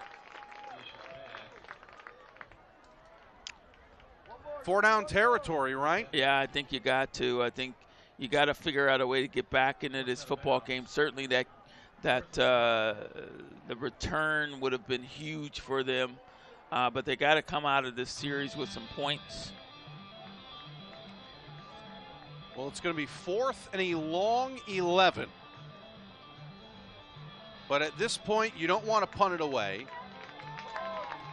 You're not going to kick a field goal here when your kicker is a long of 37 yards. This one would be from about 53.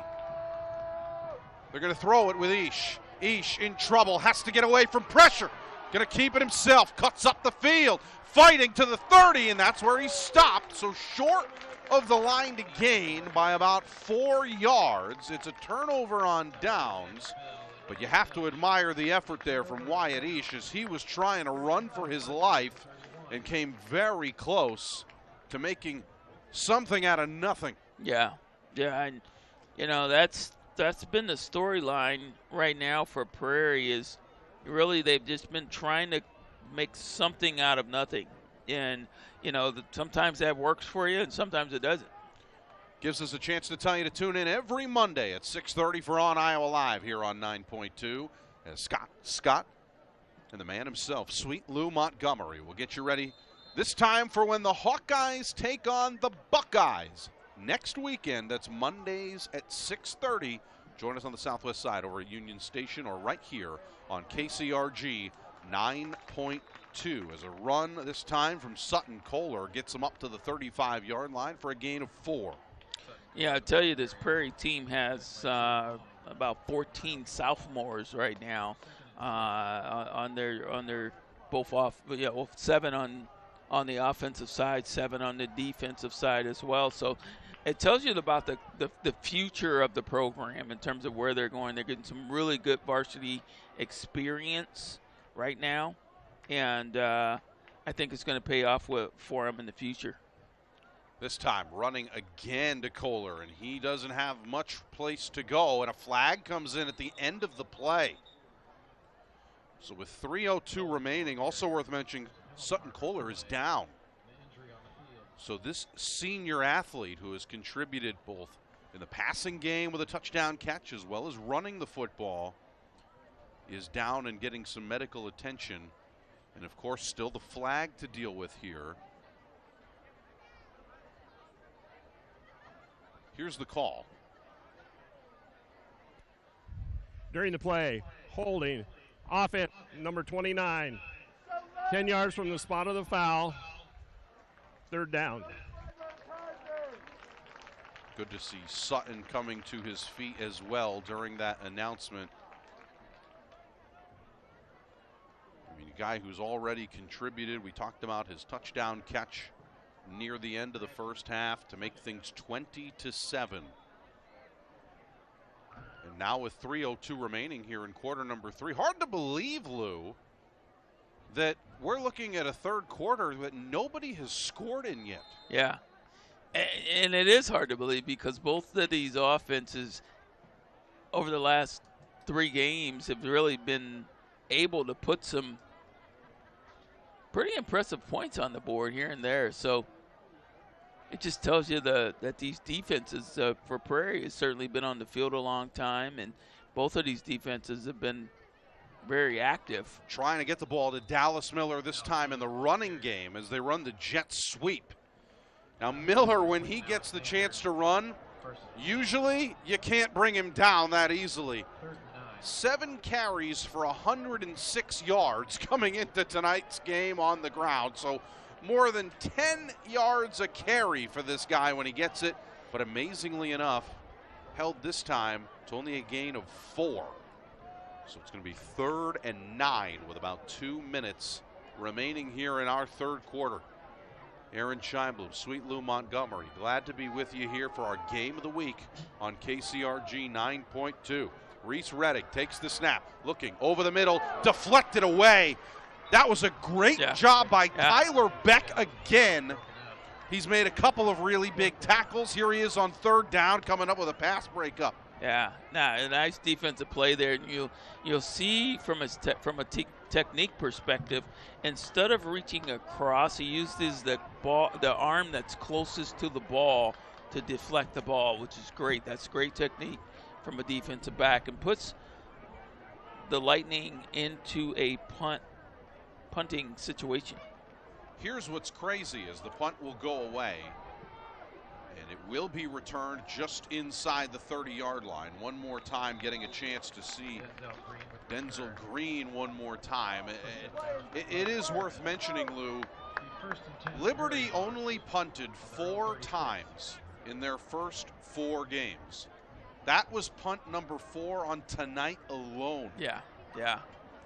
Well, I just think it tells you that you know they're getting into situations where, you know, certainly it's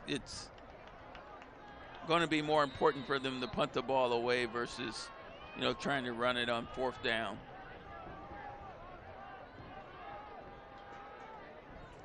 Minute 42 remaining here in quarter number 3, and here come the Prairie Hawks again. They're going to start with a pass, throwing far side. That ball is caught right about the 40-yard line. And look at the hustle.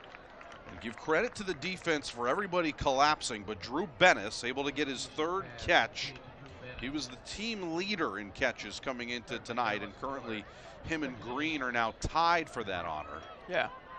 Gain of 3 will make it 2nd and 7.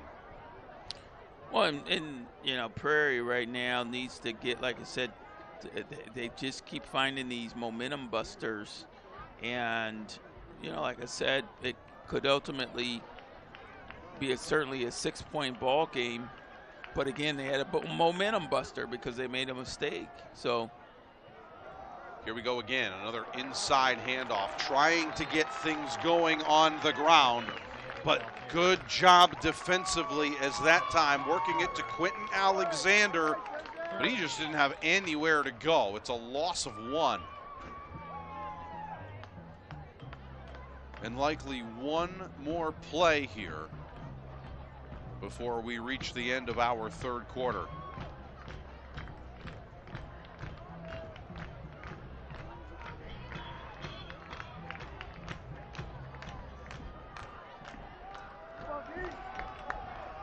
Third and 8 from the 38. Ish looking, caught. Green with the catch. How about the defense on the other end, though? Yeah. Another great play by Keyshawn Wilden. Impressive to hold them short. It's now 4th and 3, and now a decision when we come back to start our 4th quarter. Our featured sponsor, Wong Collision and Repair. Here we go for a big finish on 9.2.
Welcome back here to Liberty High School. It's 4th and 3 to start our 4th quarter.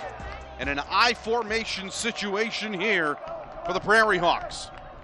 They're going to run it up the middle, following his blockers and getting the first down as Quentin Alexander, and getting it inside of Liberty territory, Lou. Well, yeah, bold call there. In particular, because this defense for Liberty's really been fairly stout. And, you know, I give Prairie a lot of credit. That offensive line buckled down. They were able to create an avenue for the running back to get up behind those guys. And, hey, great first down by Prairie. And we haven't even mentioned, Lou, This Prairie offensive line is massive. All 5 of them are 255 pounds or larger. Here comes another running room for Alexander. Maybe a yard and a half short of the first down, but a player is down behind the play. Looks to be a Liberty player that is down right about the 45-yard line. It will be a 2nd and 1 after they receive necessary medical attention. Now, we hope it's nothing serious, of course, but it will provide an opportunity for everyone to make their way to their respective sidelines and hope everything is okay, especially for their Liberty teammate. In the meantime, it will give us a chance to tell you to tune in Tuesday for more live high school volleyball action here on KCRG 9.2. Dubuque Senior will make the trip to take on Xavier on the court. Our coverage will start at 7 o'clock right here on KCRG 9.2. Very excited to see how that one plays out. And Lou, I don't know if you had the chance to catch any of the volleyball match that was held outdoors. No. The West Delaware one. Oh my God! It was a very cool event, but I want to give credit to our 9-2 crew. No, wave again, please. You deserve to take a bow. Take a bow for us, please. Thank you very much.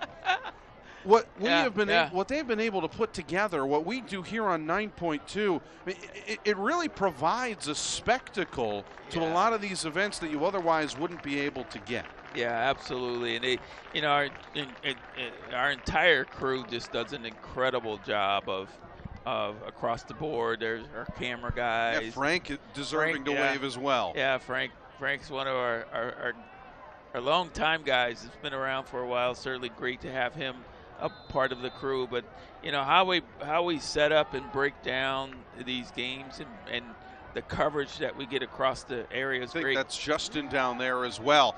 Meanwhile, deep down the far sideline, way too far. It is incomplete.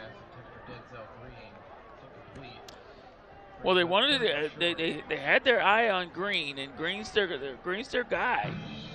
There's a thumbs up from. It's Dylan. Can we bring Dylan back? There was a very subtle thumbs up. You got to really own the thumbs up, just like how we want people to take bows. We really need that. Yeah. Deserve the spotlight. 3rd and 1 here upcoming from the 39-yard line. They're going to stick with the run this time. A lot of room for Alexander. Yeah. First down.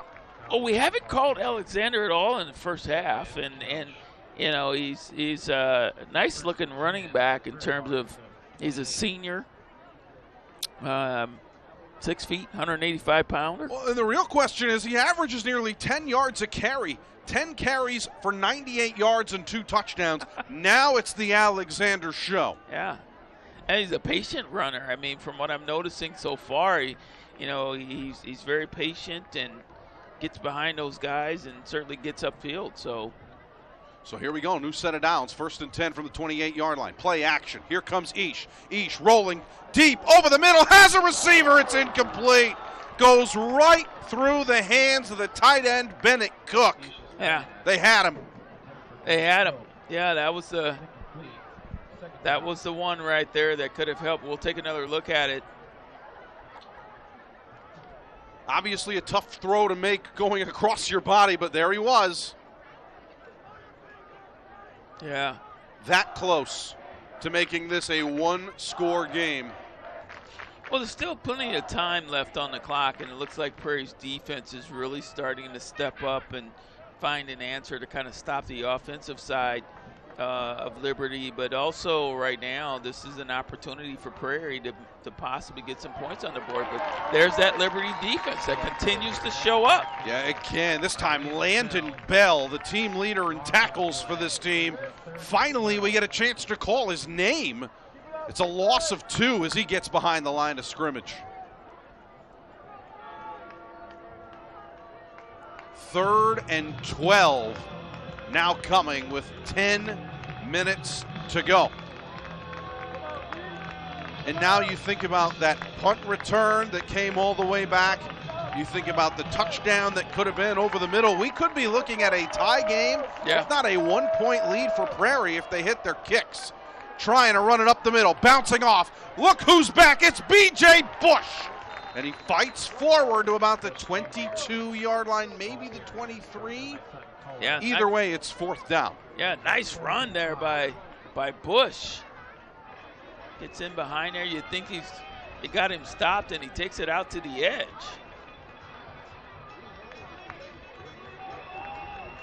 So it's officially a 4th and 5 here, Lou. They go back to this I formation. They bring everybody in and only one wide receiver in green all the way at the bottom of your screen. Stripping on the snap is Eash. He's in trouble. Wyatt Eash. He goes down and he's sacked. A massive 4th down stop here, and Liberty saying get involved. Yeah, the home crowd makes a difference. Here's another look at it. Trouble from the start. Yeah, just not having an opportunity to even get the ball off. And how about the tenacity from Ethan Barber there from the DN spot? He fell down himself and then just reached and still made the play. Yeah. No, it's certainly a heck of a lot of effort going on out on the field tonight on both sides of the football. 20-7 our score with 9 minutes to go. They're going to stick with the run here. Drapo's got it, and he will fight forward to about the 36-yard line. It's a gain of 4. 2nd and 6. Now Owen Drapo has himself a couple of touchdown runs here, both of them coming in that first quarter. And then back in the second quarter, these teams trading touchdowns, giving you the score that we have at the bottom of your screen right there. 2nd and 6. They move Drapo back a little bit. They give him the ball back here, and he just kind of falls down to the turf, right back at the line of scrimmage. 3rd down. Yeah, gets up a little slow there. I don't know if he just got a little banged up there. He's tough guy. Yeah, he'll come to the sideline at least momentarily. And it's good to see Sutton Kohler back in the game. You see him with those yellow cleats, impossible to miss. 3rd and 6. A little bit more than 7.5 remaining here. They're just going to have to throw it off. They're going to run a reverse here all the way around to Miller. And Miller is stuck. Wow. Faison is there. Called his name quite a bit tonight on defense. Dallas Miller coming into tonight always found success running the ball. In his 2 attempts running it here tonight, he has gone nowhere, and in that case, backwards. Give credit to that Prairie defense, but now you got a score with 7 minutes to go. And Liberty forced to punt again, bobbling the snap momentarily, able to get it away. Drapo doing his part, and here we go again. Another good return. Up past the 40 goes Denzel Green. And under 7 minutes to go now, Lou. Yeah, the clock is ticking, and certainly there's some points that have been left on the field already by Prairie. So, again, huge credit goes to Liberty for their performance, at least in the first half. Prairie has done a really nice job of containing some things, but just has not been able to sustain any substantial run offensively or any offensive production that results in points.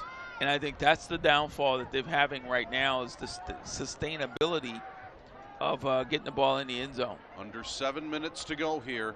And here comes the Prairie offense. Play action, throwing deep on the far sideline. Incomplete. Looks like the feet were tied up. They were looking for Green. It will fall incomplete.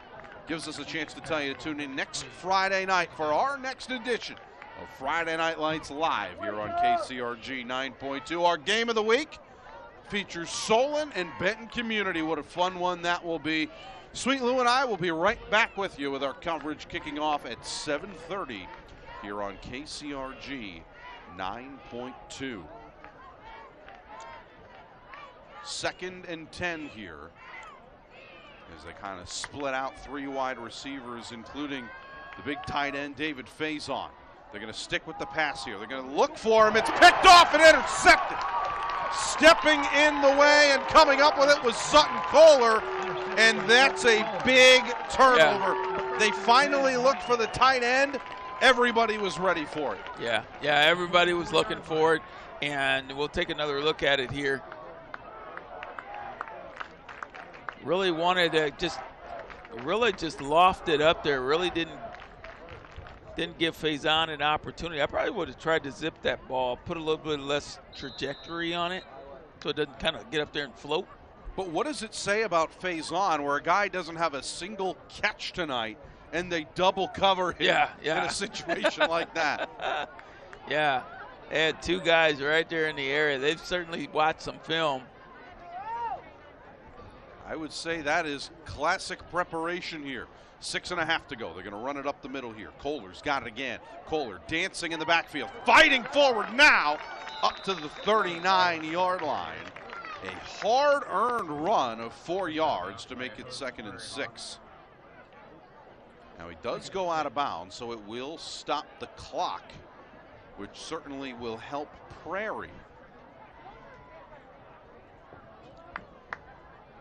And at this point right now, you've got to make a defensive stop, and it's great field position here after the turnover by way of the interception.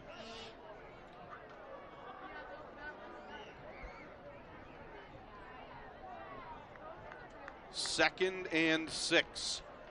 Kohler is in the backfield with Reese Reddick. And they ran out of time on the play clock, so timeout is called. Yeah. We'll take a break while they do too.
.6:25 to go here, 2nd and 6, throwing the toss out wide. Kohler's got blockers. Kohler's got room. Sutton Kohler jogging into the end zone. That Sutton is Kohler, a touchdown from 39 yards out. Yeah, that's certainly not what you want to see coming out of a timeout.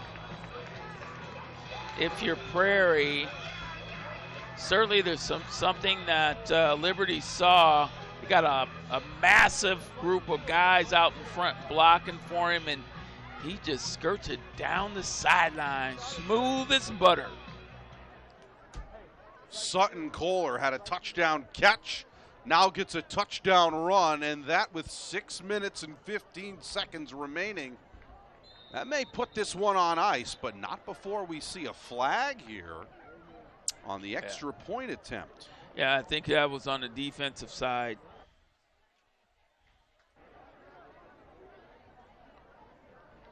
Well, let's see. Here's the call. Looks like it's offensive. Prior to the snap, false start, number 11 of the kicking team. 5-yard penalty. Repeat the try. I stand corrected. I didn't see him over there on the far side. Sometimes you just want to show off how far you can kick it. Yeah. So you move it back 5 yards. still worth the same amount of points, as Colin Wells will kick one right up and no good. No good. We'll take a break with 6:15 to go. It's a 19-point lead now as Liberty still on top, and our featured sponsor is Wong Collision and Repair.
After the 39-yard touchdown run from the senior Sutton Kohler, it certainly seems like Liberty is in the driver's seat here,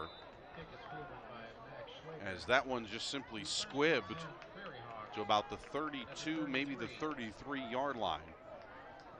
26-7 in favor of the Liberty Lightning here at home in North Liberty. Aaron Scheimblum alongside Sweet Lou Montgomery. And, well, really, we were kind of talking about it in the break, Lou.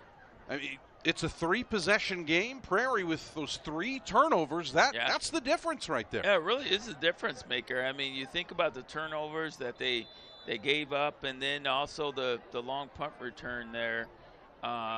This could be certainly a different game. So it will be 1st and 10 from the 33-yard line officially. Throwing it, that ball caught again, finding the speedy receiver one more time on the outside, and Denzel Green, who comes up with his 5th catch. And now we'll see a player down on the far side, and it looks to be just a cramp as you see the teammates immediately coming over to help. And actually, that's tremendous sportsmanship to see a Liberty player coming in and helping out. That's Evan Kelsch, by the way, who is doing that. Have to recognize, you know, because you're competitors at the end of the day, but at the same time, you are also trying to make sure that everybody is okay. I love that. Well, I think it's actually Green that's still down on the field. Not sure if we got a number, but it looks like Green still there. I don't know if Hamsey.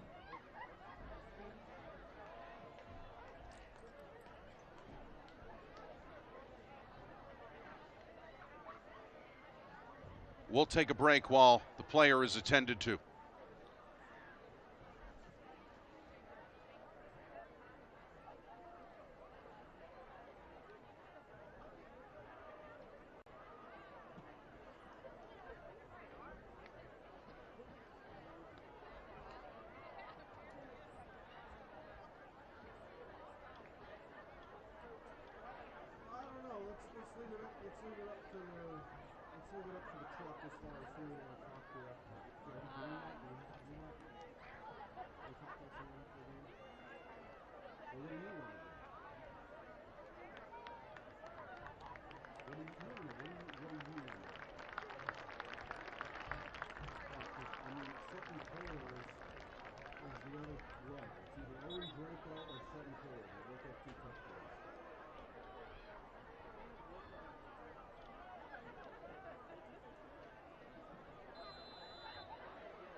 A flag was thrown before we had a chance to really get going here, right as we came back from break.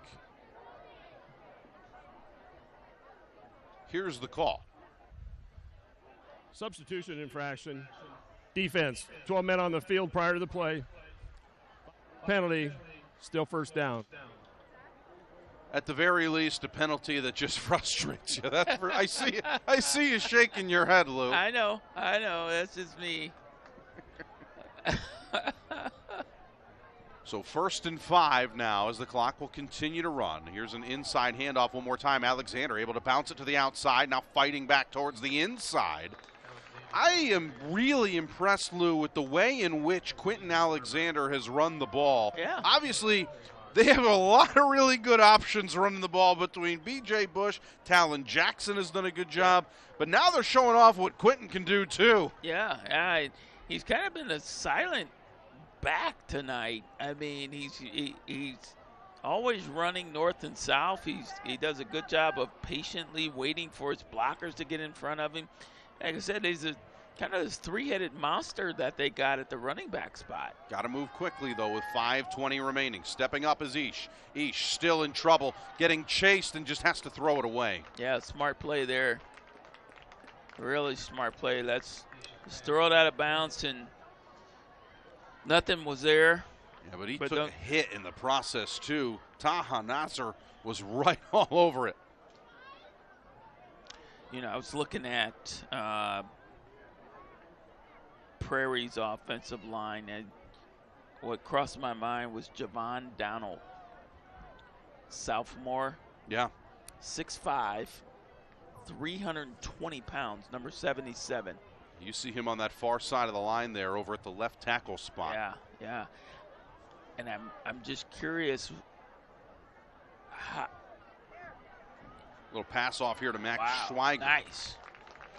Just curious, how do you feed a guy like that during lunch? I mean, you give him a slice of pizza and say, here you go? Well, I think this is one of those things, too, where, I mean, you would know. You ran behind some big guys. I mean, I'm a big guy right now. It's really just about, trying to make sure, because you're still out there for an entire football game. You really got to be able to move some people. You got to move quickly. Yeah. They ask you to do a lot, and only a sophomore as well. Well, that's what I was saying. I mean, there's 14 sophomores and roughly 15 or 16 juniors. So this is a young football team, and a lot of growth, a lot of development could happen over the offseason. And this Prairie team might be a team that we talk about in the near future. Well, and it's worth mentioning, too, Prairie a year ago was 5-5, still made it into the first round of the postseason before losing 21-10. The point being is if they can stick around this 500, that's only better experience for a lot of these young players you're talking about. Throwing across the middle, a flag on the play behind the line of scrimmage. It's ruled an incomplete pass. I would imagine this may be a roughing the passer penalty, but we will await the call. Our lead official very confidently made it. We also have a player down for Prairie. It looked to be Roby Schwartzendruber down right around the 30-yard line. Timeout on the field for an injured player. During that play, personal foul, roughing the quarterback before the defense. That'll be a half the distance penalty. Automatic first down. So that will indeed put this team in the red zone for one of the first times.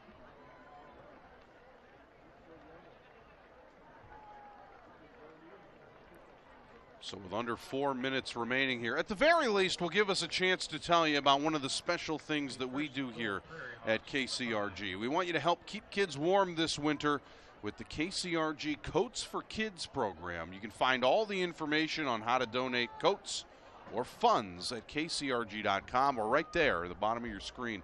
Scan that QR code. You can even text to donate. Text KCRGC4K to 44321. Always great to see how that comes together. Now, Yeah, they did rule it a half the distance to the goal penalty, but it is indeed going to get them to the 5. They're going to give it to Alexander. Alexander bouncing to the outside and adds 6 more for the Prairie Hawks.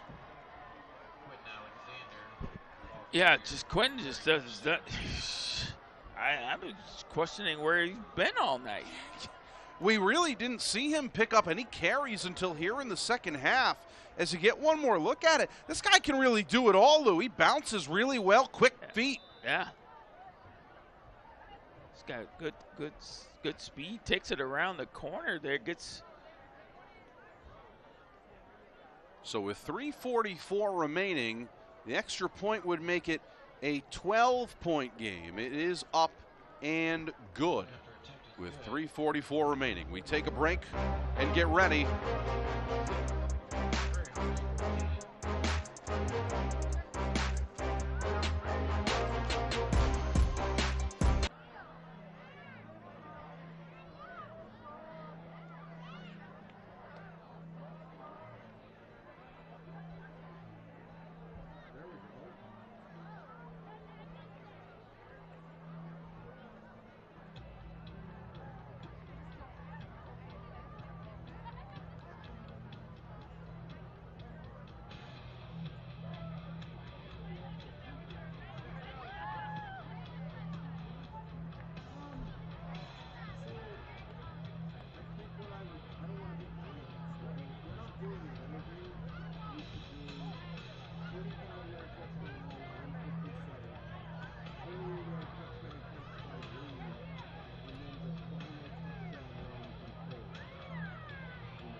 So with 3:44 remaining, Liberty getting ready for an onside kick situation here as Prairie needs the ball back. They have all 3 timeouts, but they're down by 12. Here comes that onside kick opportunity, and Sutton Kohler just falls on it. That's really well done there, Lou. Yeah, it really is. And on those onside kicks, you just need to get that bounce. It needs to pop up in the air, give your guys an opportunity, and then it just becomes a scrub fest to see who might get the ball. So those squibs sometimes, unless you time them up exactly perfect, really hard to get. Ball will be right at the 50, and a chance here for Liberty to try and put together a couple of first downs. Prairie still with all their timeouts. But now it's desperation time. You got to force a turnover. Yeah, you got to force a turnover, and you got to put some pressure on the quarterback. And see if you can disrupt some things in the backfield. And I probably sound like a broken record, but if you can't, you just can't let them get back there. And there our guy, there's our guy again, Drapo. Oh, and Drapo one more time. Yeah, running tough. And yeah, if you're Liberty at this point, there's not a lot of rush. There's you just really want to emphasize holding on to the football, just eating away at some of the clock here. Smart, quick plays. Still 15 seconds on the play clock, and you see that right there at the bottom of your screen as well. So still plenty of time. As you see Prairie bringing a couple more defenders forward for a moment. Here comes another run. They go back to Drapo, and Drapo maybe gets 1 yard. As now it's 2nd and 5, and it looks like perhaps a quick timeout called on 3rd and 5. Check that. We'll take a break while they do too with 2:50 remaining.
Certainly plenty of reason to do the Cupid shuffle on the sideline. Do your dance, Liberty Lightning.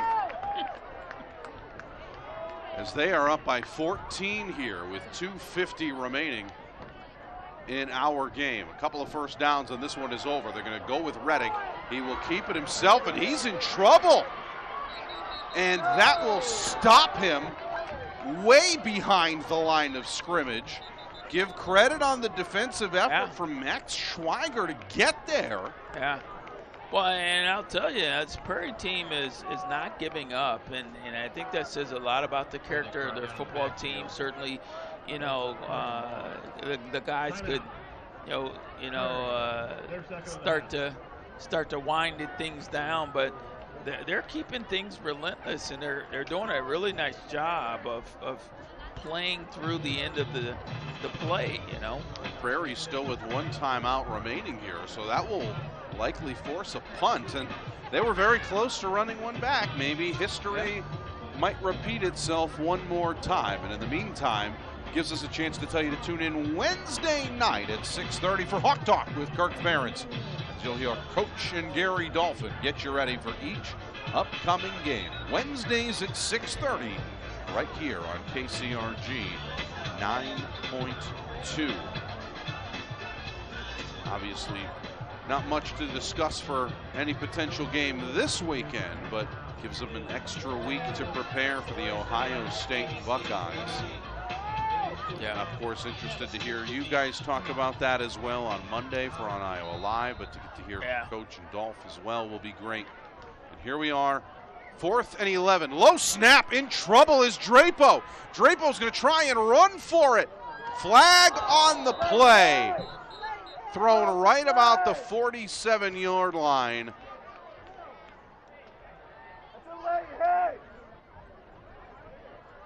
Tough to tell what the call was. No matter what, not enough for the first down. So you have to believe that Prairie will get the ball back. And what a great opportunity for them. Still plenty of time here, 2:27. If they can air it out a little bit to those receivers you've been wanting them to do. Well, I think 2:27, there's a lot of things that can happen in the next 2 minutes and 27 seconds. And but we'll see what is this. Let's see what the call is. During the play, illegal block in the back, number 53 of the kicking team. That penalty has been declined. First down, Prairie. So there you have it. Ball will be marked at Prairie's 49-yard line. So 51 yards to get them into the end zone. And again, they already tried an offensive or an onside kick here, but they need a big offensive play. They're going to try and do it with 4 wide receivers, 3 of them at the top of your screen with 2:27 to go. Got to air it out. What do you do here? Rolling out. This time, Ish trying sideline and caught. Great catch. Wow. Once again, it's Denzel Green. That's his 6th catch tonight. Yeah, Green has been on. I mean, he's been on my team, man, with this whole making big plays stuff. The stuff. He's on the stuff list, and certainly big time catch there. Advances the chains. Makes it 2nd and 1. Sorry, a gain 2nd and 1. Very close, though. Very close. Does stop the clock as well. Only a 7-second play there. Low snap. Ish handles it. Now he has to roll out again. Throwing. Has a receiver. That ball caught. And again, it's Max Schweiger getting open. His 3rd catch in this 4th quarter alone. Yeah. And he picks up the first down. First and 10, Prairie Hawks, 36. Yeah, and this is the short game that I was talking about at the beginning of the game that I wish I would have maybe saw from Prairie, because now they're starting to get into a little bit of a rhythm. The short passing game, 3 to 5 yard kind of passes in and out. But this Liberty team, give them a lot of credit, man. They played extremely well tonight. very balanced. Certainly wanted to do more things against this Prairie defense, but offensively they look really sharp. Well, honestly, I think this has been just a very well-played game between both of these teams, right? And they've both kind of shown the ability to bounce back, really try and make something happen after they perhaps are scored against. Yep. I think it's fair to say, though, Lou, you and I kind of came into this thinking we might be in for a classic Big 12 shootout when they didn't play defense as well as they do now, right? That's right. A lot of points on the board. Expected them to go back and forth, but you have to give credit to these defenses as well. They've stepped up when things could have gone a lot differently. Yeah, they really have, and you know, it's really, I mean, it's exciting. It makes for exciting football. I mean, tonight was another really exciting football game between two really good football teams. You got your Big 12 game last night. Yeah. Here's a rollout, throwing. And incomplete, going through the hands that time of Drew Bennis. So still, again, the clock is their friend at this moment as long as it's not running. Very clearly working the sidelines, Lou, and Liberty seems content to give up these short games. Yeah. Eventually, you're going to have to flood the end zone. Yeah, you're going to, like I said, the clock is running right now, and if you're Liberty right now, you can play a little bit of prevent defense, you know, put a couple extra guys back there in the back just to make sure no one gets back behind you. Throwing, and was it intercepted? No, it's incomplete. Again, the officials right on it. Awfully close to being the second interception. It would have been Mason Waterbury. Yeah, let's take another look at it, a little closer look. Certainly a catchable football. Oh, very close to coming up with that one. He's used to people catching his pitches. He almost had a pitch and catch in a different way that time. Yes. 2 minutes to go, 3rd and 10. Ball on the 36-yard line. Eesh has it, stepping up in the pocket, feeling the pressure, and just has to throw it away. One final chance here, seemingly, Lou. Yeah. Yeah, this is it right here. I think this becomes the ball game depending on what Prairie dials up offensively. But again, you know, Liberty applying pressure. During the play, personal foul, face mask, number 50 of the defense. 15-yard penalty. That'll result in the first down. Oh, boy. That's significant. Yeah. What would have been a 4th and 10 situation, Lou, just gave a brand new set of downs a yard away from the red zone. As a matter of fact, it's a yard in the red zone. Yeah. Which mathematically, by the way, doesn't make sense. That's a 17-yard penalty. Yeah, they moved it back to the 21. Yeah. Look at that. Here we are late at night still doing math. We got it. We got it. Yes, we do. 1:52 to go now. 1st and 10, right at the 21-yard line. Again, Eesh has it, looking over the middle, trying to get away from pressure. He does for a moment, but then he's welcomed by a hit. Multiple defenders getting in the way, and that time, give credit where credit is due, as making a big hit in the backfield. The first one to get to him, that was Jaron Sereth, I want to say. Pressure still coming here. 1:20 remaining after a big loss of 7. Yeah. Well, here's Prairie again in the shotgun formation. I think this is where they're more comfortable at. Throwing deep, far sideline, and did he make the catch? Yeah, he made the catch. With 1:07 to go. There hasn't been a signal yet, but I believe they're giving him 6. That's a touchdown. Yeah, and that's what I'm saying is I really think that's the comfortable spot for Wyatt or Eesh is in the shotgun position, not under center. So what a throw. Huge throw, great toss and catch. Puts Prairie on the board. Well, on Bennis's 4th catch of the night, hold on a moment. Still 67 seconds to go. Ball down, kick up, and the kick is good. Point after attempt is good. It's a 5-point game with 1:07 to go, Lou. Onside kick inevitable. What do you do? Yeah. Well, you certainly got to go for the onside kick and tell your guys on the sideline that, hey, we got to get this ball back some kind of way, and then you come back and you put Ish in the shotgun and let him do what he does best, what you just saw. So there's plenty of time. I think if you're Liberty right now, you got to begin to tell your guys, hey, listen, this isn't over. I know it's 107 left on the clock, but this game isn't over. This Prairie team is clawing themselves back into it. That's 14 unanswered points. It was 26-7. Yeah. And after a couple of touchdowns here in the 4th quarter, they are potentially an onside kick away from changing the outcome of this game. Yeah. Now, granted, we all are familiar with the statistics as far as the odds that you can really recover an onside kick. Let me just say this. It's high school football at the end of the day, and anything can happen. Yeah. Now remember, the ball must reach midfield before it can be recovered unless it is touched by a Lightning player before it gets there. They will tee it up. Here we go. This for the game. Yeah, he needs to get a pop.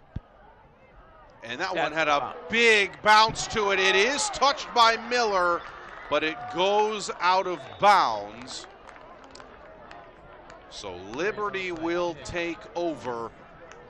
And perhaps just one bounce that it didn't need. And it looks like Liberty's going to get out of this one. Yeah, I mean, give credit to Prairie. I mean, they fought back. I mean, we really, like you said, the question mark was whether or not they were even going to get to 21. And I think there's some points that, they really gave up on the Liberty side. But, Liberty played a really good football game as well tonight. And I think give them a lot of credit. They did a lot of tossing the rock all over the field tonight. A lot of players involved, and certain Drapo was a big part of their success. Well, Liberty able to go with the best formation in football if you have the lead. The victory formation to simply take a kneel down. Liberty will move to 4-1, but not before Prairie uses their final timeout here before we hit our 2nd and 12. Now, of course, the timeout likely just more ceremonial than anything else, as you hear NSYNC ceremoniously playing a friendly goodbye song, shall we say. Could have gone with the Sound of Music, but I guess this is a little bit more appropriate. Yeah. Either way, Liberty's going to get out of this 4-1. And that's really impressive, Lou, for a couple of reasons, but mainly this is a team that was 4-5 a year ago. Here they are matching their win total from last season in 5 games. Well, it just tells you the quality and the development of their program. I mean, you think the school was actually started in 2017, and, the amount of development over that course of time has just been incredible. As they take a knee one more time, we'll have to do it once more on 3rd down before they can put a bow on this one. Amazingly enough, it's the first time Liberty this year has been held below 28 points.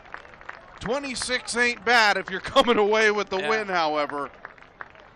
This team, led by Scott Chandler, I think they're going to have a few more eyeballs on them the rest of the way. Yeah. One final kneel down, and that will do it. Liberty gets the win here at home over the Prairie Hawks as the clock will run out, and 26-21 is our final score here, Lou. And Liberty will go meet at midfield with their Prairie opponents, and they will all shake hands after a hard-fought win here in North Liberty. Yeah, and you could tell the mutual respect that both of these programs have for each other. Certainly, as you see the coaches there shaking hands in midfield, but the players in particular, we've seen some great sportsmanship by both teams. Right. You know, so there's mutual respect there. So this is I think this rivalry is going to continue, and it's going to get better and better. We saw another dandy one tonight. And, as you take a look at the highlights from what we saw in that second half, again, you got to give credit to the defense, and then back come Prairie the other way.